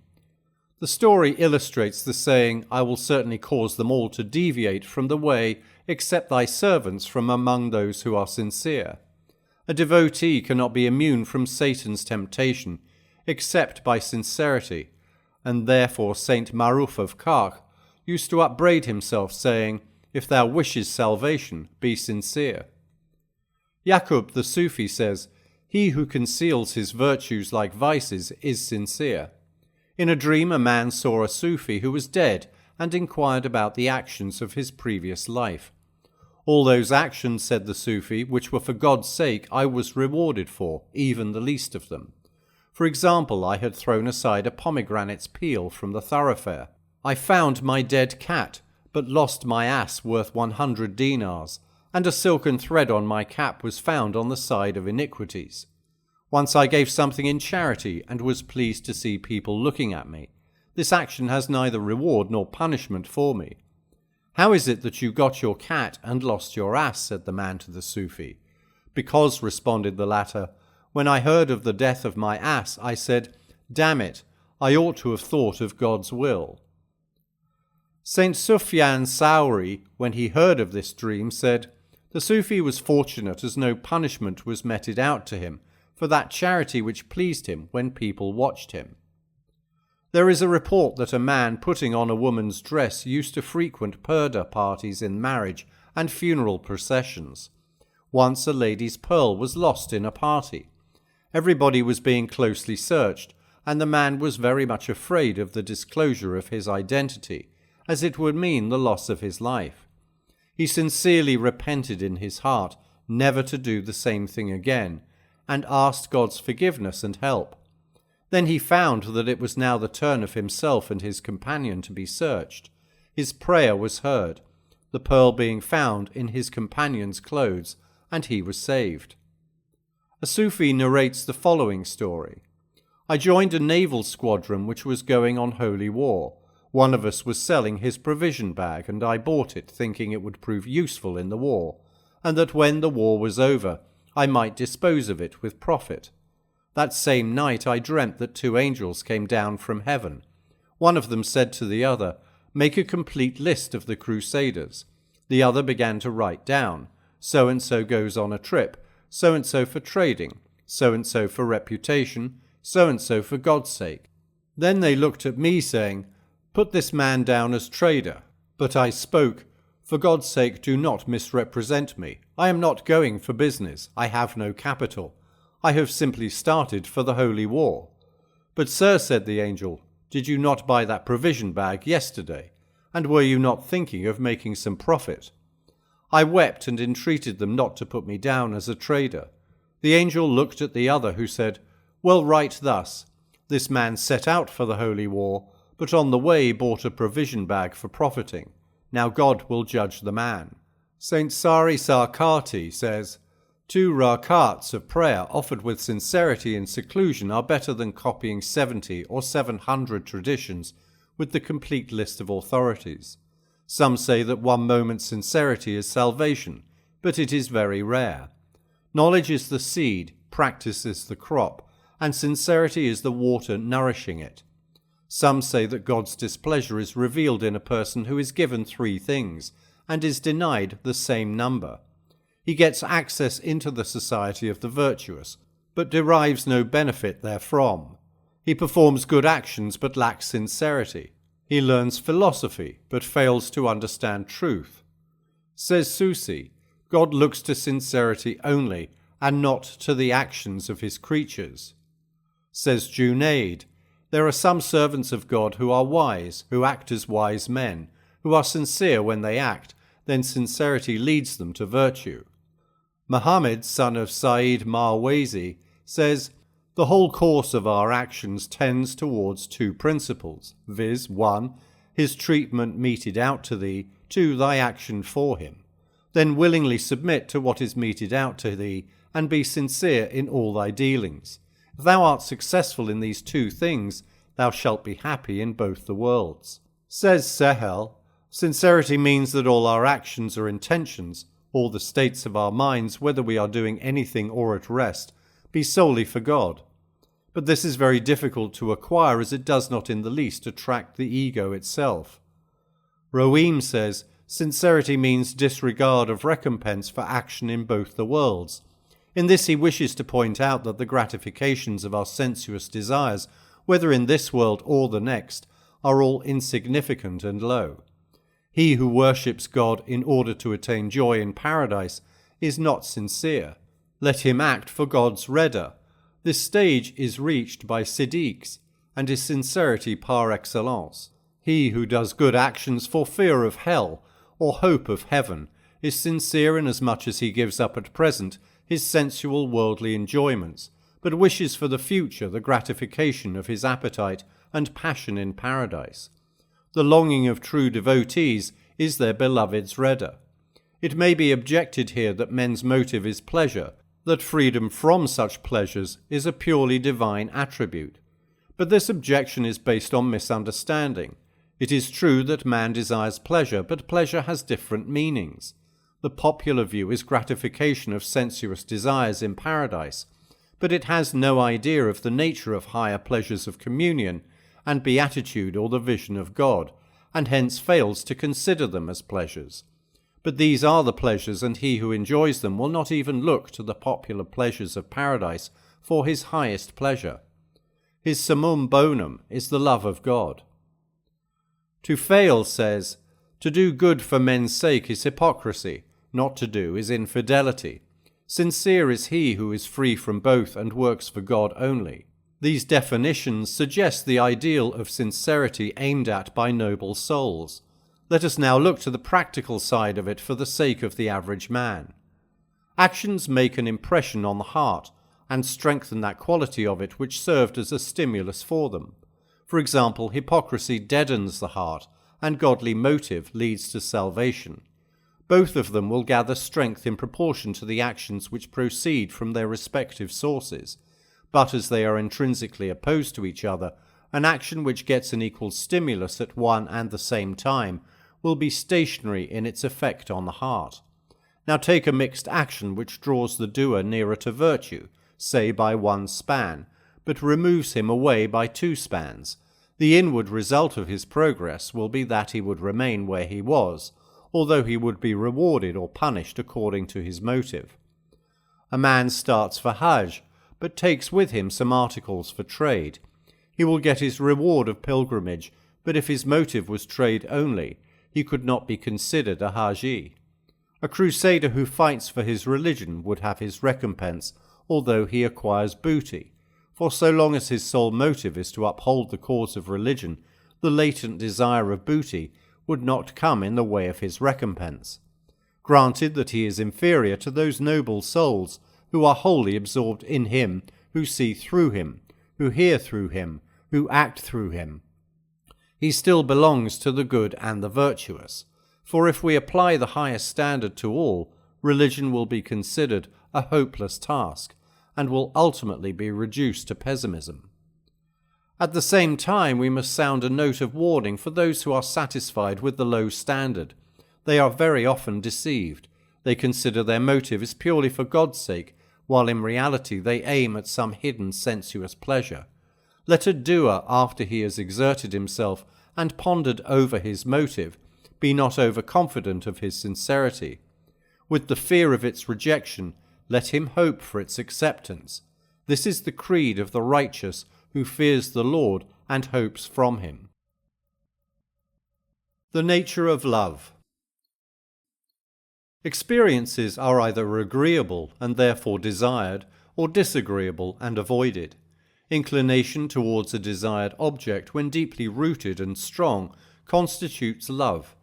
Knowledge and perception of the beloved is the first requisite for love, which is consequently divided according to the division of the 5 senses, each of which is inclined towards its desired object. Thus the eye apprehends beautiful forms, the ear harmonious sounds, etc. This kind of experience we share with the animals. There is, however, one more sense peculiar to man, which delights the soul. The prophet has said, "I desire 3 things from your world, sweet smell, tender sex, and prayer, which is the delight of my eye." Now prayer is neither smelt nor touched. In fact, its delight is beyond the scope of the 5 senses, and yet it has been described as the delight of my eye, which means the inner eye, the soul with her 6th sense. Concepts of this special sense are more beautiful and charming than sensuous objects. Nay, they are more perfect and strongly attract the soul.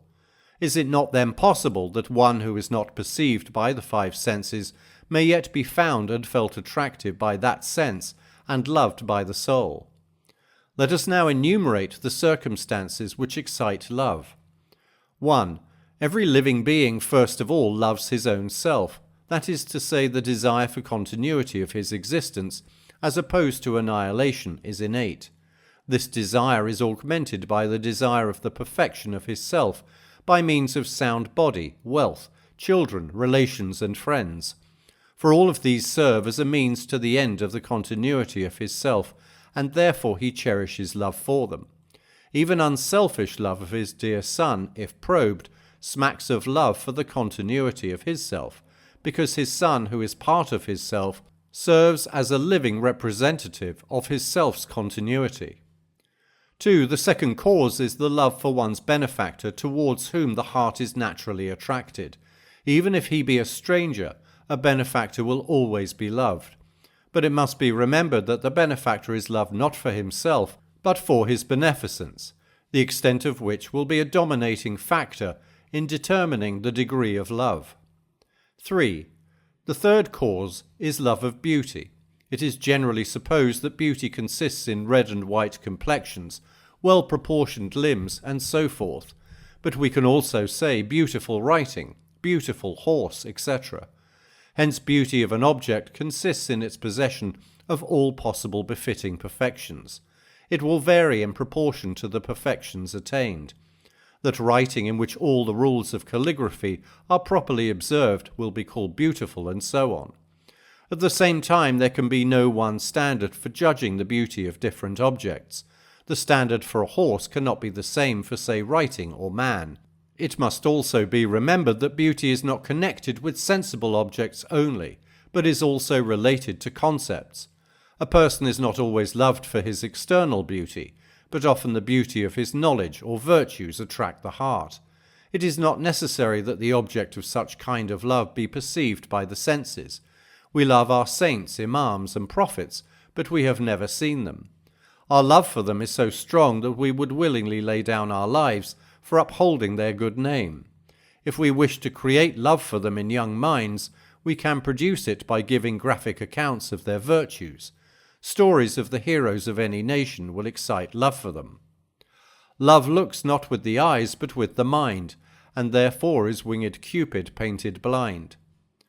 4.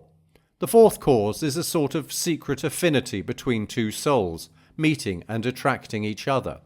It is what is called love at first sight. This is what the Prophet meant when he said, "The souls had their rendezvous, those who liked each other, then love here, those who remain strangers, then do not join here." If a believer goes to a meeting where there are 100 hypocrites and one faithful, he will take his seat by the side of the moment. It seems that likes are attracted by their likes. Malik bin Dinar says, "Just as birds of the same feather fly together, two persons having a quality common to both will join." Let us now apply these causes and find out who may be the true object of love. First, man who is directly conscious of his own self, in whom the love for continuity of the self is innate, if he deeply thinks on the nature of his existence, will find that he does not exist of his own self, nor are the means of the continuity of his self in his power. There is a being self-existent and living who created and sustains him. The Quran says, "There surely came over man a period of time when he was not a thing that could be spoken of. Surely we have created man from a small life germ uniting. We mean to try him, so we have made him hearing, seeing. Surely we have shown him the way. He may be thankful or unthankful. This contemplation will bear the fruit or love for God. For how could it be otherwise when man loves his own self, which is dependent on him, unless he be given up to the gratification of his passions, and thereby forgetting his true self and his sustainer? Secondly, if he thinks over the aim and scope of beneficence, he will find that no creature can show any purely disinterested favour to another, because his motive will be either 1. Praise or self-gratification for his generosity, or 2. Hope of reward in the next world or divine pleasures. Paradoxical though it sounds, deep insight into human nature leads us inevitably to the conclusion that man cannot be called benefactor, inasmuch as his action is prompted by the idea of gain and barter. A true benefactor is one who, in bestowing his favours, has not the least idea of any sort of gain. Purely disinterested beneficence is the quality of the all-merciful providence, and hence he is the true object of love. Thirdly, the appreciation of inward beauty, that is to say, the contemplation of any attractive quality or qualities of the beloved, causes a stronger and more durable love than the passionate love of the flesh. However, such a beloved will still be found lacking in beauty from the standpoint of perfection, because the 3 genders are creatures and therefore cannot be called perfect. God alone is perfect beauty, holy, independent, omnipotent, all-majesty, all-beneficent, all-merciful. With all this knowledge of his attributes, we still do not know him as he is. The prophet says, "My praise of thee cannot be comprehensive. Thou art such as wouldst praise thyself." Are not these attributes sufficient to evoke love for him? But beatitude is denied to the inwardly blind, They do not understand the attitude of the lovers of God towards him. Jesus once passed by some ascetics who were reduced in body. "Why are you thus?" he said to them. And they replied, "Fear of hell and hope of heaven have reduced us to this condition." "What a pity," rejoined Jesus, "your fear and hope is limited to creatures." Then he went onward and saw some more devotees and put the same question. "We are devoted to God and revere him for his love," they replied with downcast eyes. "Ye are the saints," exclaimed Jesus, "you will have my company." Fourthly, the affinity between two souls meeting and loving each other is a mystery, but more mysterious is the affinity between God and his loving devotee. It cannot and must not be described before the uninitiated. Suffice it to say that the souls possessing the higher qualities of beneficence, sympathy, mercy, etc., have that affinity hinted at in the following saying of the Prophet: "Imitate divine attributes, for man has been created in the image of God, nay, he is in a way akin to him," says the Quran. And when the Lord said to the angels, "Surely I am going to create a mortal from dust, so when I have made him complete and breathed into him of my soul, fall down making obeisance to him," it is this affinity which is pointed out in the following tradition. God said to Moses, "I was sick, and thou didst not visit me." Moses replied, "O God, thou art Lord of heaven and earth. How couldst thou be sick?" God said, "A certain servant of mine was sick. Hadst thou visited him, thou wouldst have visited me." Therefore our prophet Muhammad has said, "Says God, my servant seeks to be near me that I may make him my friend. And when I have made him my friend, I become his ear, his eye, his tongue." It must, however, be remembered that mystical affinity vaguely conceived leads to extremes. Some have fallen into abject anthropomorphism. Others have gone so far as to believe in the airy nothings of pantheism. These are all vagaries of the imagination, whether they take the form of Son of God or I am God. They are to a great extent responsible for the evils of superstition and skepticism. These four causes, when properly understood, demonstrate that the true object of our love is God, and therefore it has been enjoined. "Thou shalt love the Lord thy God with all thy heart, and with all thy soul, and with all thy mind." Man's highest happiness. The constitution of man possesses a number of powers and propensities, each of which has its own distinctive kind of enjoyment suited to it by nature. The appetite of hunger seeks food which preserves our body, and the attainment of which is the delight of it, and so with every passion and propensity when their particular objects are attained. Similarly, the moral faculty, call it inward sight, light of faith or reason, any name will do provided the object signified by it is rightly understood, delights in the attainment of its desideratum. I shall call it here the faculty of reason, not that wrangling reason of the scholastics and the dialecticians, that distinctive quality which makes him lord of creation. This faculty delights in the possession of all possible knowledge. Even an expert in chess boastfully delights in the knowledge of the game, however insignificant it may be. And the higher the subject matter of our knowledge, the greater our delight in it. For instance, we would take more pleasure in knowing the secrets of a king than the secrets of a vizier. Now delights are either A, external, derived from the five senses, or B, internal, such as love of superiority and power, love of the knowledge, etc., enjoyed by the mind. And the more the mind is noble, the more there will be a desire for the second kind of delights. The simple will delight in dainty dishes, but a great mind leaving them aside will endanger his life and his honour and reputation from the jaws of death. Even sensuous delights present an amusing example of preference. An expert in chess, while absorbed in playing, will not come to his meals though hungry and repeatedly summoned, because the pleasure of checkmating his adversary is greater to him than the object of his appetite. Thus we see that inward delights, and they are chiefly love of knowledge and superiority, are preferred by noble minds.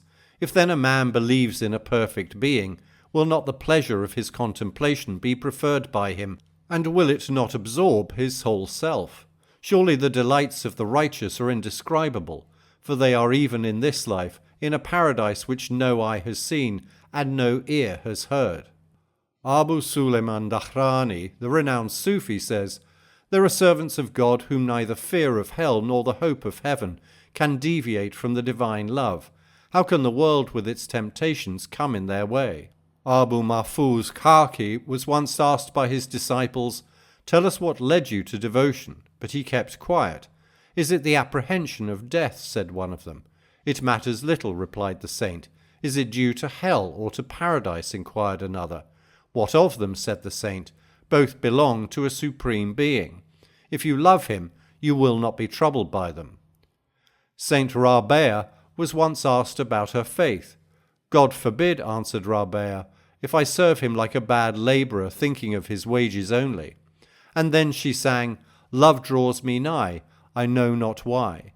Thus we see that the hearts of those who ate and drank and breathed like us felt delights of divine love, which was their highest happiness. If we think over man's gradual development, we find that every stage of his life is followed by a new sort of delight.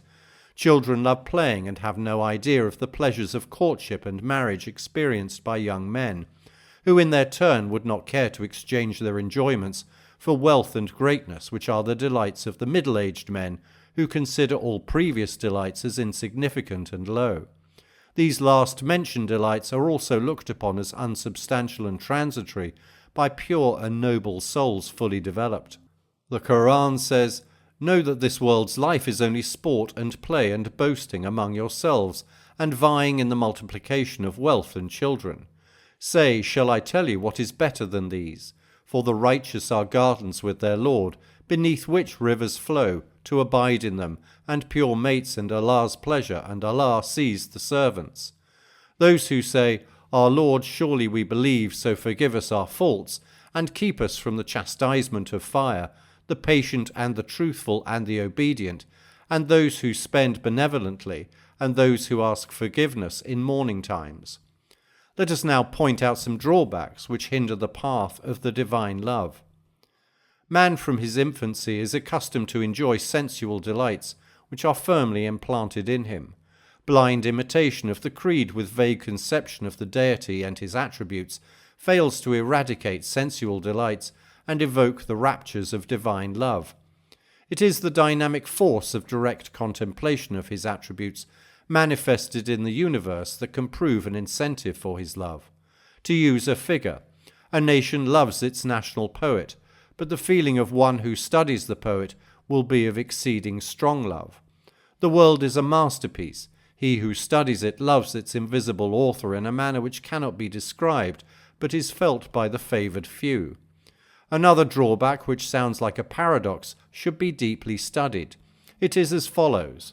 When we find a person writing or doing any other work, the fact that he is living will be most apparent to us. That is to say, his life, knowledge, power, and will be more apparent to us than his other internal qualities, e.g. colour, size, etc., which being perceived by the eye may be doubted. Similarly, stories, plants, animals, the earth, the sky, the stars, the elements, in fact everything in the universe reveals to us the knowledge, power, and the will of its originator. Nay, the first and the foremost proof is our consciousness, because the knowledge that I exist is immediate and more apparent than our perceptions.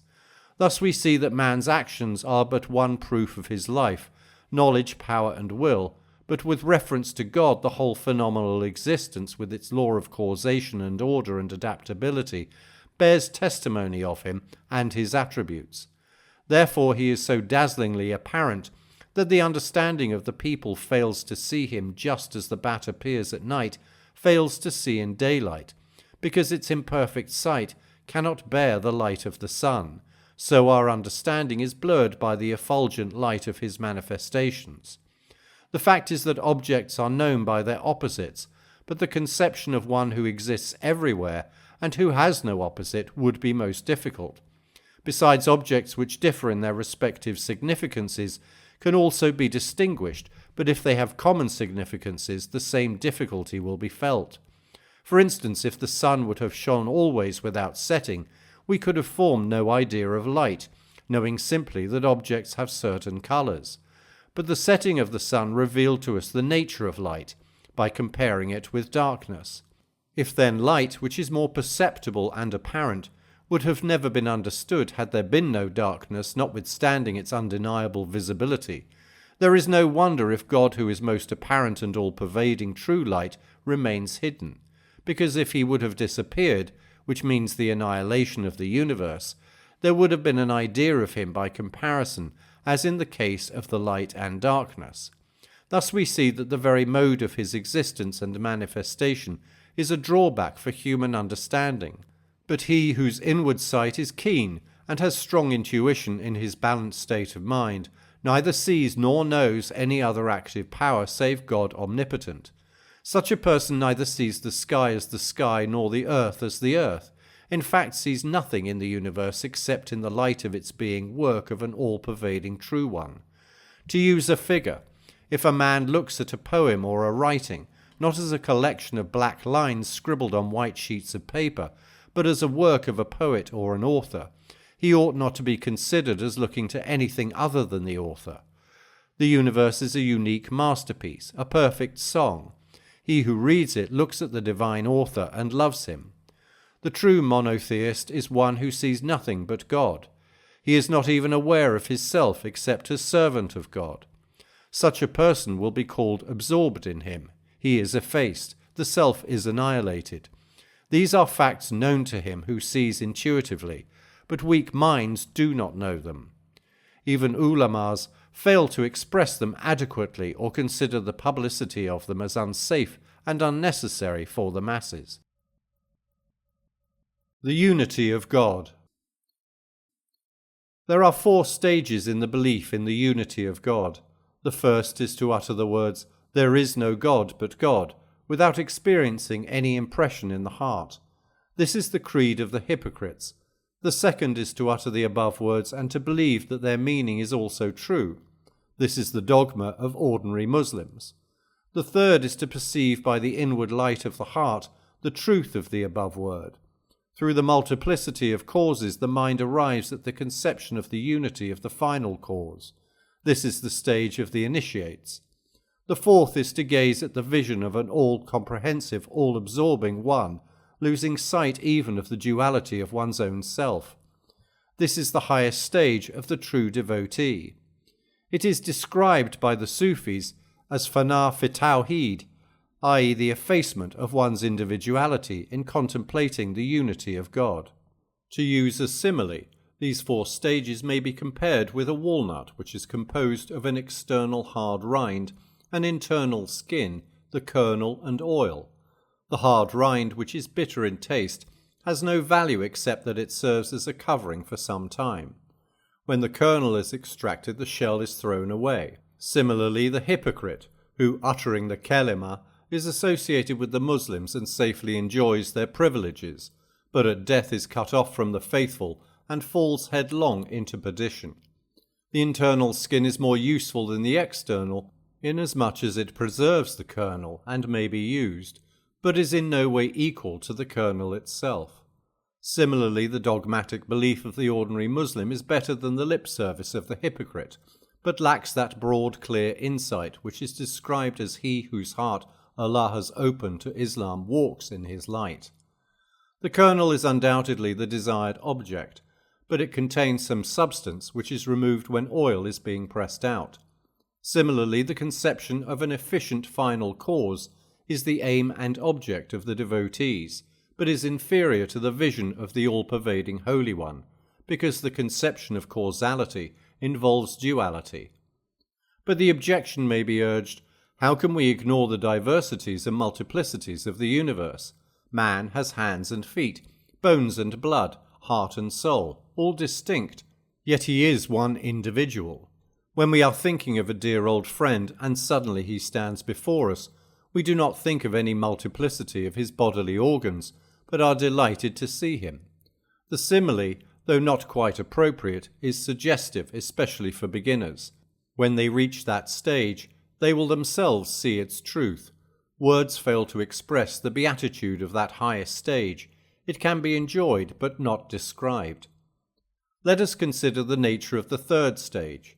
Man finds that God alone is the primary cause of everything, the world, its objects, life, death, happiness, misery, all have their source in his omnipotence. None is associated with him in this. When man comes to recognize this, he has no fear of anything, but puts his trust in God alone. But Satan tempts him by misrepresenting the agencies of the inorganic and organic worlds as potent factors independent in the shaping of his destiny. Think first of the inorganic world. Man thinks that crops depend on rain descending from clouds, and that clouds gather together owing to normal climatic conditions. Similarly, his sailing on the sea depends on favourable winds. Without doubt, these are immediate causes, but they are not independent. Man who in the hour of need calls for God's mysterious help, forgets him and turns to external causes as soon as he finds himself safe and sound.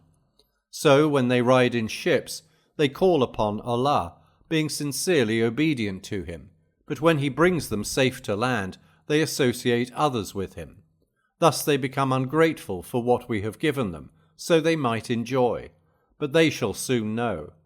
If a culprit whose death sentence is revoked by the king looks to the pen as his deliverer, will it not be sheer ignorance and ingratitude?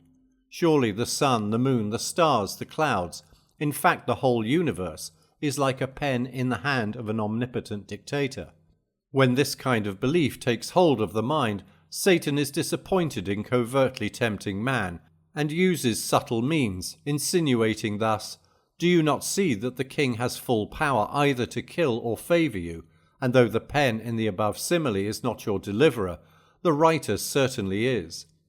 As this sort of reflection led to the vexed question of free will, we have dealt with it already at some length.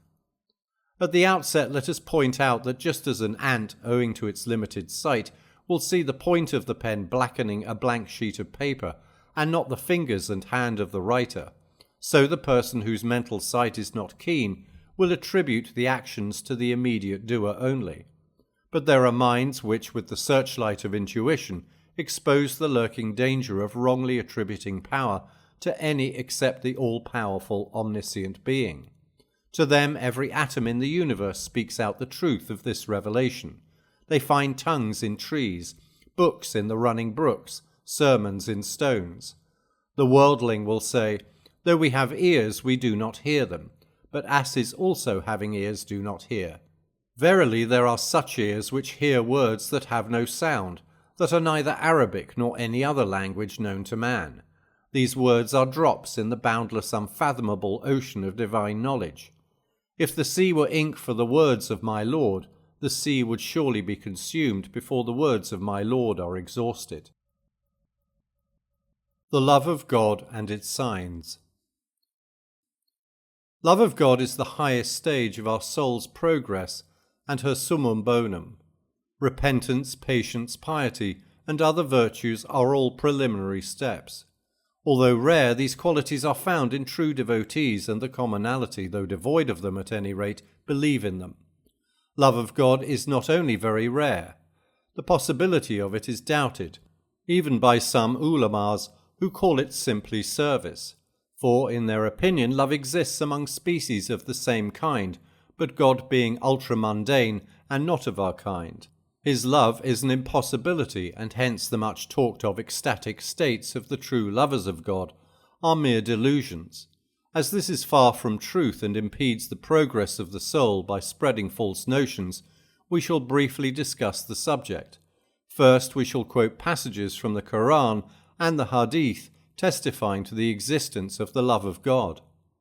O you who believe, whosoever from among you turns back from his religion, then Allah will bring a people. He shall love them, and they shall love him. Lowly before the believers, mightily against the unbelievers, they shall strive hard in Allah's way, and shall not fear the censure of any censurer. This is Allah's grace. He gives it to whom He pleases, and Allah is ample giving, knowing. And there are some among men who take for themselves objects of worship besides Allah, whom they love. Allah and those who believe are stronger in love of Allah. These passages not only refer to the existence of the love of God, but point to the difference in degree. The Prophet has taught us that the love of God is one of the conditions of faith. None among you shall be a believer until he loves Allah and his apostle more than anything else. True, as the Quran says, if your fathers and your sons and your brethren and your mates and your kinsfolk and property which you have acquired and trade, the dullness of which you fear, and dwellings which you like, are dearer to you than Allah and his apostle, and striving in his way, then wait till Allah brings about his command, and Allah does not guide the transgressing people. A man came to the Prophet and said, I love thee, O Apostle of God. Be ready for poverty, replied the Prophet. And I love Allah, said the man. Prepare to face tribulations, replied the Prophet. The following tradition is narrated by the Caliph Omar. The Prophet one day saw Masa, son of Umayr, coming to him with a lambskin round his loins. Look, said the Prophet to his companions, how God has illumined his heart. I have seen him living in ease and well provided by his parents, but now the love of Allah and his apostle has wrought a change in him. The Prophet used to pray thus, My God, give me thy love and the love of him who loves thee, and the love of that action which will bring me nearer to thee, and make thy love sweeter than cold water to the thirsty. Verily Allah loves those who repent and those who purify themselves. Say, if you love Allah, then follow me. Allah will love you and forgive you your faults, and Allah is forgiving, merciful. We have said before that love means yearning towards a desired object, and that beneficence and beauty, whether perceived or conceived, equally attract our hearts. But in using the word love for God, no such meaning is possible, as it implies imperfection. God's love towards men is the love of his own work. Someone read the following verse of the Quran, He loves them and they love him, in front of Sheikh Abu Sa'id of Mohana, who interpreted it saying, He loves himself because he alone exists. Surely an author who likes himself, his love is limited to his self. God's love means the lifting the veil from the heart of his servant, so that he might gaze at him. It also means drawing him close to himself. Let us give an illustration. A king permits some of his slaves to approach his presence, not because he requires them, but because the slaves possess or are acquiring certain qualities which are worthy of being displayed before the royal presence. This privilege, this lifting of the veil, brings us nearer to the conception of God's love. But it must be remembered that approaching the divine presence should entirely exclude the idea of space, for then it would imply change in him, which is absurd. Divine proximity means the attainment of godly virtues by abstaining from the promptings of the flesh, and hence it implies approach from the point of view of quality and not of space. For example, two persons meet together, either when both of them proceed towards each other, or one is stationary, and the other starts and approaches him.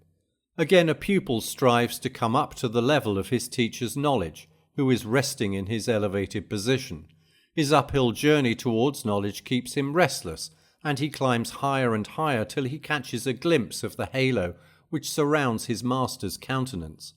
The nature of divine proximity resembles this inward journey of the pupil.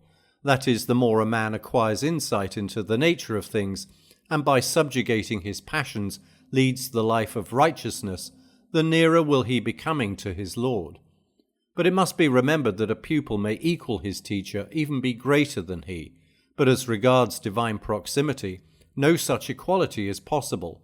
God's love means that which purifies the heart of his servant in a manner that he may be worthy of being admitted before his holy presence. It may be asked, how can we know that God loves a certain person? My answer is that there are signs which bear testimony to it. The Prophet says, when God loves his servant, he sends tribulations, and when he loves him most, he severs his connection from everything. Someone said to Jesus, Why do you not buy a mule for yourself?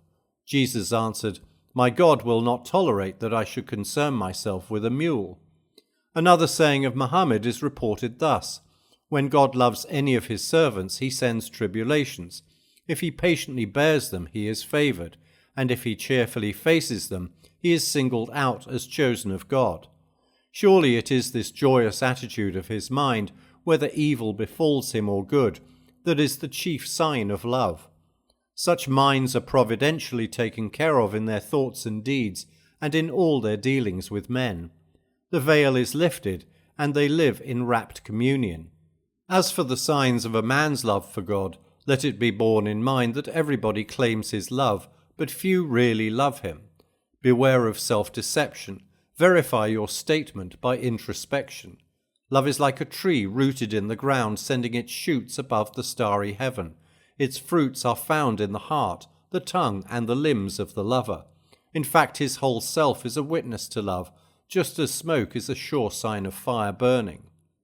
Let us then trace the signs which are found in the true lover. Death is a pleasure to him, for it removes the barrier of body and lets the fluttering soul free to soar and sing in the blissful abode of his beloved. Sufyan Thawri and Hafi used to say, "He who doubts dislikes death, because a friend will never dislike meeting a friend." A certain Sufi asked a hermit whether he wished for death, but he gave no answer. Then the Sufi said to him, "Had you been a true hermit, you would have liked death. The Quran says, if the future abode with Allah is especially for you to the exclusion of the people, then invoke death if you are truthful. They will never wish it on account of what their hands have sent on before, and Allah knows the unjust." The hermit replied, "But the Prophet says, do not wish for death." "Then you are suffering," said the Sufi, "because acquiescence in divine decree is better than trying to escape it." It may be asked here, can he who does not like death be God's lover? Let us consider first the nature of his dislike. It is due to his attachment to the worldly objects, wife, children, and so forth. But it is possible that with this attachment, which no doubt comes in the way of his love of God, there may be some inclination towards his love, because there are degrees of his love. Or it may be that his dislike is due to his feeling of unpreparedness in the path of love. He would like to love more so that he might be able to purify himself, just as a lover hearing of his beloved's arrival would like to be given some time for making preparations for a fitting reception. For these reasons, if a devotee dislikes death, he can still be his lover, though of inferior type. He should prefer both inwardly and outwardly God's pleasure to his desires, for he who follows the dictates of his desires is no true lover, for the true lover's will is his beloved's. But human nature is so constituted that such selfless beings are very rare. Patients would like to be cured, but they often eat things which are injurious to their health. Similarly, a person would like to love God, but very often follows his own impulses. Naaman was a sinner who, being repeatedly excused by the Prophet, was at last flogged. While he was being flogged, a certain person cursed him for his iniquity. "Do not curse him," said he. "He has a regard for God and his apostle." Experience tells us that he who loves the things connected with his beloved. Therefore, another sure sign of God's love is the love of his creatures, who are created by and are dependent on him. For he who loves an author or poet, will he not love his work or poem? But this stage is reached when the lover's heart is immersed in love, and the more he is absorbed in him, the more will he love his creatures, so much so that even the objects which hurt him will not be disliked by him. In fact, the problem of evil is transcended in his love for him. It may be objected here that it follows that he loves the evildoers and sinners, but a deep insight into the nature of such love shows that he loves them as creatures of God, but at the same time hates their actions, which are contrary to the command of his beloved. If this point is lost sight of, people are apt to be misguided in their love or hatred of his creatures. If they show their love towards any sinner, let it be in pure compassion, and not any sense of taking the sin lightly. Similarly, their hatred should proceed from the consciousness of his stern law and justice, and not from ruthless bigotry. In one of the Hadith Qudsi, God has said, "My saints are those who cry like a child for my love, who remember me like a fearless lion at the sight of iniquities." A reverent attitude of mind is another sign of his love. Some hold that fear is opposed to love, but the truth is that just as the conception of beauty generates love, the knowledge of his sublime majesty produces the feeling of awe in us. Lovers meet with fears which are unknown to others. There is the fear of being disregarded. There is fear of the veil being drawn down. There is the fear of their being turned away.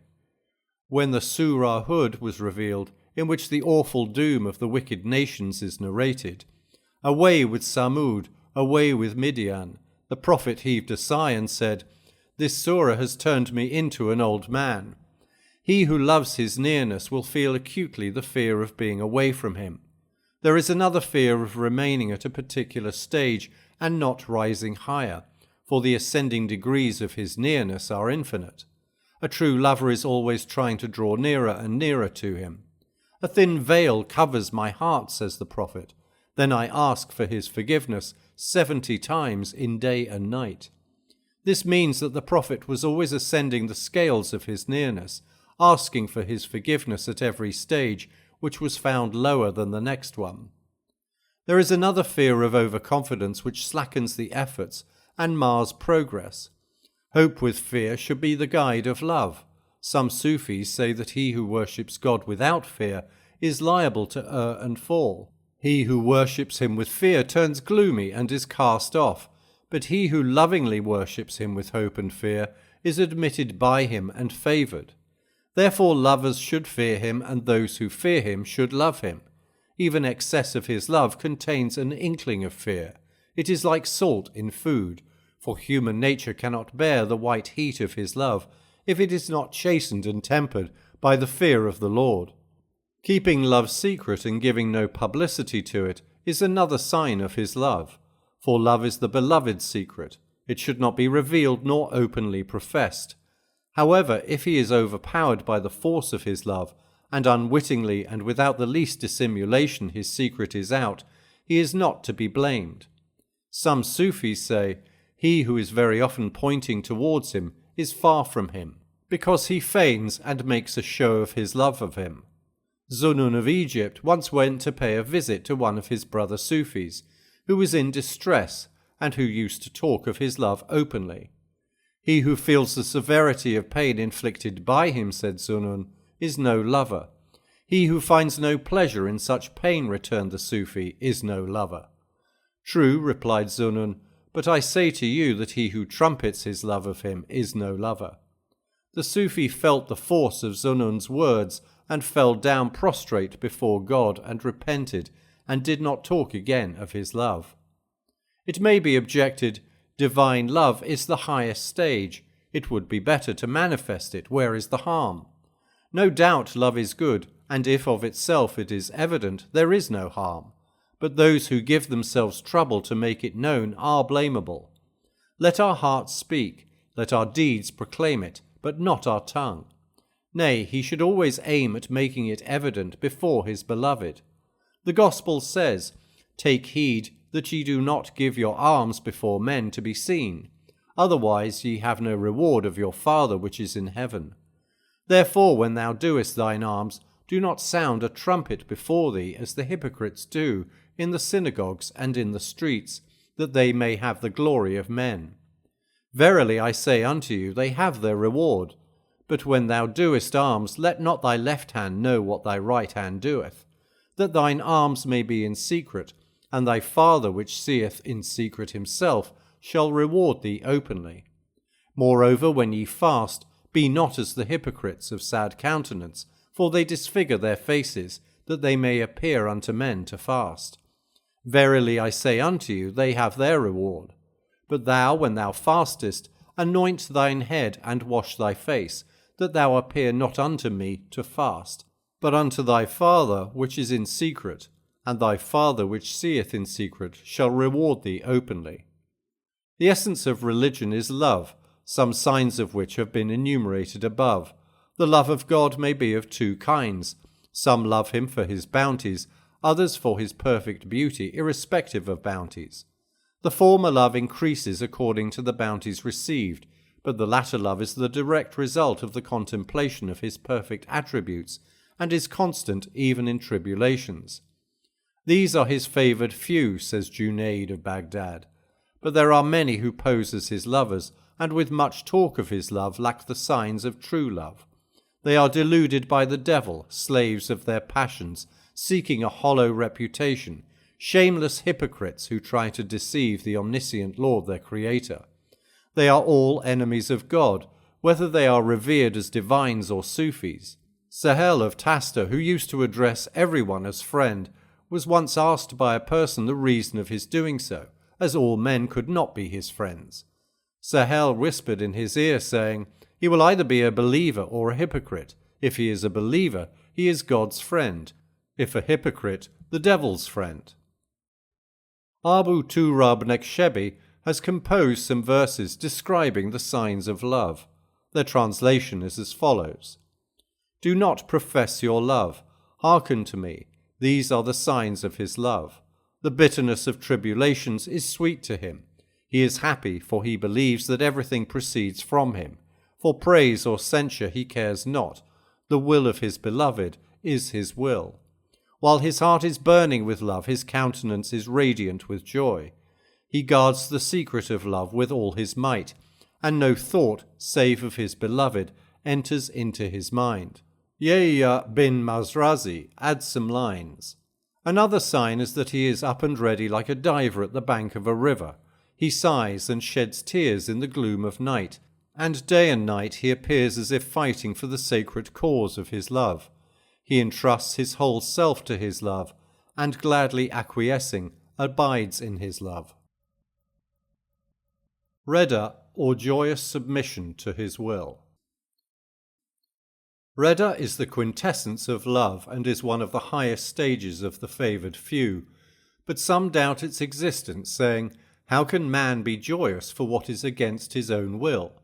He may submit to God's will, but it does not follow that he also shares the feeling of joy." We shall discuss the nature of Reda and prove its existence. Let us first turn to the Quran and the Hadith.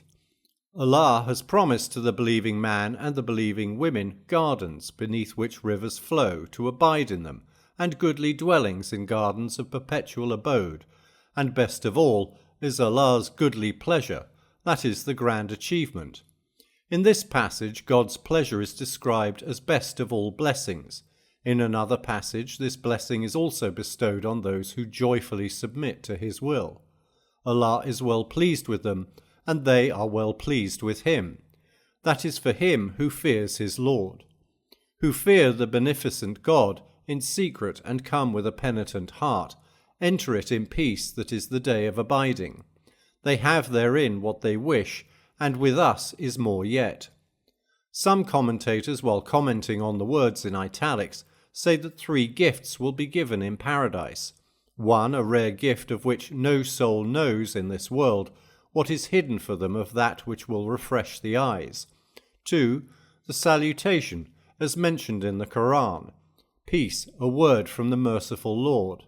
3, His goodly grace and pleasure, as mentioned in, and best of all, is Allah's goodly pleasure. The Prophet once asked some of his companions to point out the signs of the faith which they professed. "O Apostle of God," said the companions, "we are patient in tribulations, grateful in felicity, and pleased with what is ordained." "Ye are Muslims," said the Prophet. Again the Prophet said, "Ye who are poor, be pleased with what God has put you in, and then you shall have your reward." Let us discuss the nature of Reda. Those who deny the existence of Reda, saying that man can be patient in sufferings but joyous submission to his will is not possible, really deny the existence of love and its all-absorbing nature. A lover always loves his beloved's actions. Now this love of actions is of 2 kinds. 1, redemption from the experience of pain caused in mental or physical suffering. Experience shows that many warriors, while enraged, do not feel the pain of their wounds, and know it only when they see blood gushing from them. Even when a man is engaged in some action which absorbs his attention, the pain of a thorn pricking him will not be felt. If then, in such cases, and there are many such, pain is not felt, will it not be possible that a devotee who is absorbed in him does not feel pain, which in his belief is inflicted by his beloved? Or 2, although pain is felt, he would desire it just as a patient who feels the pain caused by the surgeon's lancet is glad to be operated upon, and is pleased with the surgeon's action. Similarly, he who firmly believes that tribulations are like God-sent curatives will be pleased with them and be thankful to God. Anyone who ponders over the nature of the above-mentioned kinds, and then in the light of them reads the lives and the sayings of the lovers of God, will, I believe, be convinced of the existence of Reda. Saint Besha, son of Harith, narrates the story. In the Sharqiya lane of Baghdad, I saw a man who received 1,000 stripes, but did not cry in his agony. He was then sent to prison, and I followed him. "Why have you been punished so mercilessly?" I asked. "Because they have found out the secret of my love." "But why were you so strangely quiet while you were punished so severely?" I asked in astonishment. "Because," answered the poor fellow with a sigh, "she was looking at me from her balcony." "Oh, that you might see the true beloved," I murmured. Hearing this, his colour at once changed, and with a loud cry he fell dead. The same saint tells another story. "While I was a student of Sufism, I went to Jazirah Abadan, where I saw a blind epileptic leper, lying on the ground while worms were eating his flesh. I sat by his side and placed his head on my lap and spoke gently to him. When he came to his senses, he spoke, 'Who is this stranger who comes between me and my Lord? Even if each and every limb is severed from my body, I will love him.' That scene of Reda," says the saint, "I shall never forget. It is a lifelong lesson for me." It is said that Christ once saw a blind, forlorn leper who was praying, "Blessed art thou, O Lord, who hast saved me from such maladies which have overtaken many of us." "Art thou not in misery?" asked Christ. "Tell me which is that malady which has not overtaken thee." "Thank God," cried the leper, "I am not like him who does not know God." "You are right," said Christ. "Give me your hand." And the breath of Christ instantly healed the leper, and he became one of his followers. The Prophet's companion, Sa'id bin Waqas, lost his eyesight in old age, and resigning his post, returned to Mecca. People flocked to him for blessing, as he was known to be one whose prayers were always heard. Says Abdullah bin Sa'id, "I was then a mere boy. I too went to pay my respects to the venerable Sa'id. He spake kindly to me and blessed me. Then I said, 'Uncle, how is it that you, who are praying for everybody, would not pray for the restoration of your eyesight?' 'My son,' answered Sa'id with a smile, 'to be pleased with his sweet will is better than eyesight.'" Some people went to see Shibli at Maristan, where he was imprisoned. "Who are you?" asked the saint. "Friends," they all replied with one voice. Hearing this, Shibli fetched some stones and began to throw them at them, and they all fled, calling him a madman. "What's this?" exclaimed Shibli. "You call yourselves my friends, but if you are sincere, bear patiently what ye receive from me." And then he sang, "His love has turned my brain. Have you ever seen a lover who is not intoxicated with love?" These narratives point out that Reda or joyous submission to God's will is possible, and is one of the highest stages to which the souls of true devotees could aspire. People believe in eccentricities of Cupid's votaries, but give no ear to the ecstasies of the true lovers of God. Perhaps they have no eyes to look at the manifestation of his beauty, no ears to listen to the music of his Jove, no heart to gaze at and enjoy his sweet presence. Perhaps they are proud of their learning, and think too much of their good deeds, but they have no idea of humble and broken hearts. A certain nobleman of Bustam, comely in appearance and lordly in bearing, used to attend the sermons of Saint Bayazid of Bustam. One day he said to the saint, "For 30 years I have been keeping fasts, waking for the whole night and offering my prayers, but still I do not find in me the animating force of what you teach, although I believe in it and cherish love for you." 30 years, ejaculated the saint. "Why, for 300 years, if you do as you have done till now, you will not have a bit of it." "How is that?" asked the astonished nobleman. "Because," answered the saint, "the veil of your egotism has fallen heavily on your mind's eye." The chief then asked the saint to tell him of some remedy, but he declined, saying that the chief would not like to take it. "But do tell me," entreated the nobleman, "and I will try my best to follow your kind advice." Listen then, calmly answered the saint. This very moment go to the barber, get your head and beard shaven, take off this apparel, and gird your loins with a piece of blanket. Gather children round you, and tell them that whosoever gives you a slap with the hand will get a walnut. Pass through the throngs in all the bazaars, followed by those children, and then show yourself to your intimate friends. Subhanallah, exclaimed the chief. Do you say that to me? Hold thy tongue, retorted the saint. Thy Subhanallah is blasphemy. How is that? Asked the chief. Because, replied the saint, you uttered Subhanallah, not for any reverence for the holy being, but out of respect for your own vain self. Well, said the chief, tell me some other remedy, please. Try this remedy first, continued the saint. I cannot do so, rejoined the chief. There you are, spoke the saint finally. Did I not tell you that you would not like the remedy? Our egoistic tendencies impede the progress of our souls towards higher virtues, and hence some of us go the length of denying the possibility of their existence. Let the lives of the true lovers of God be our guide.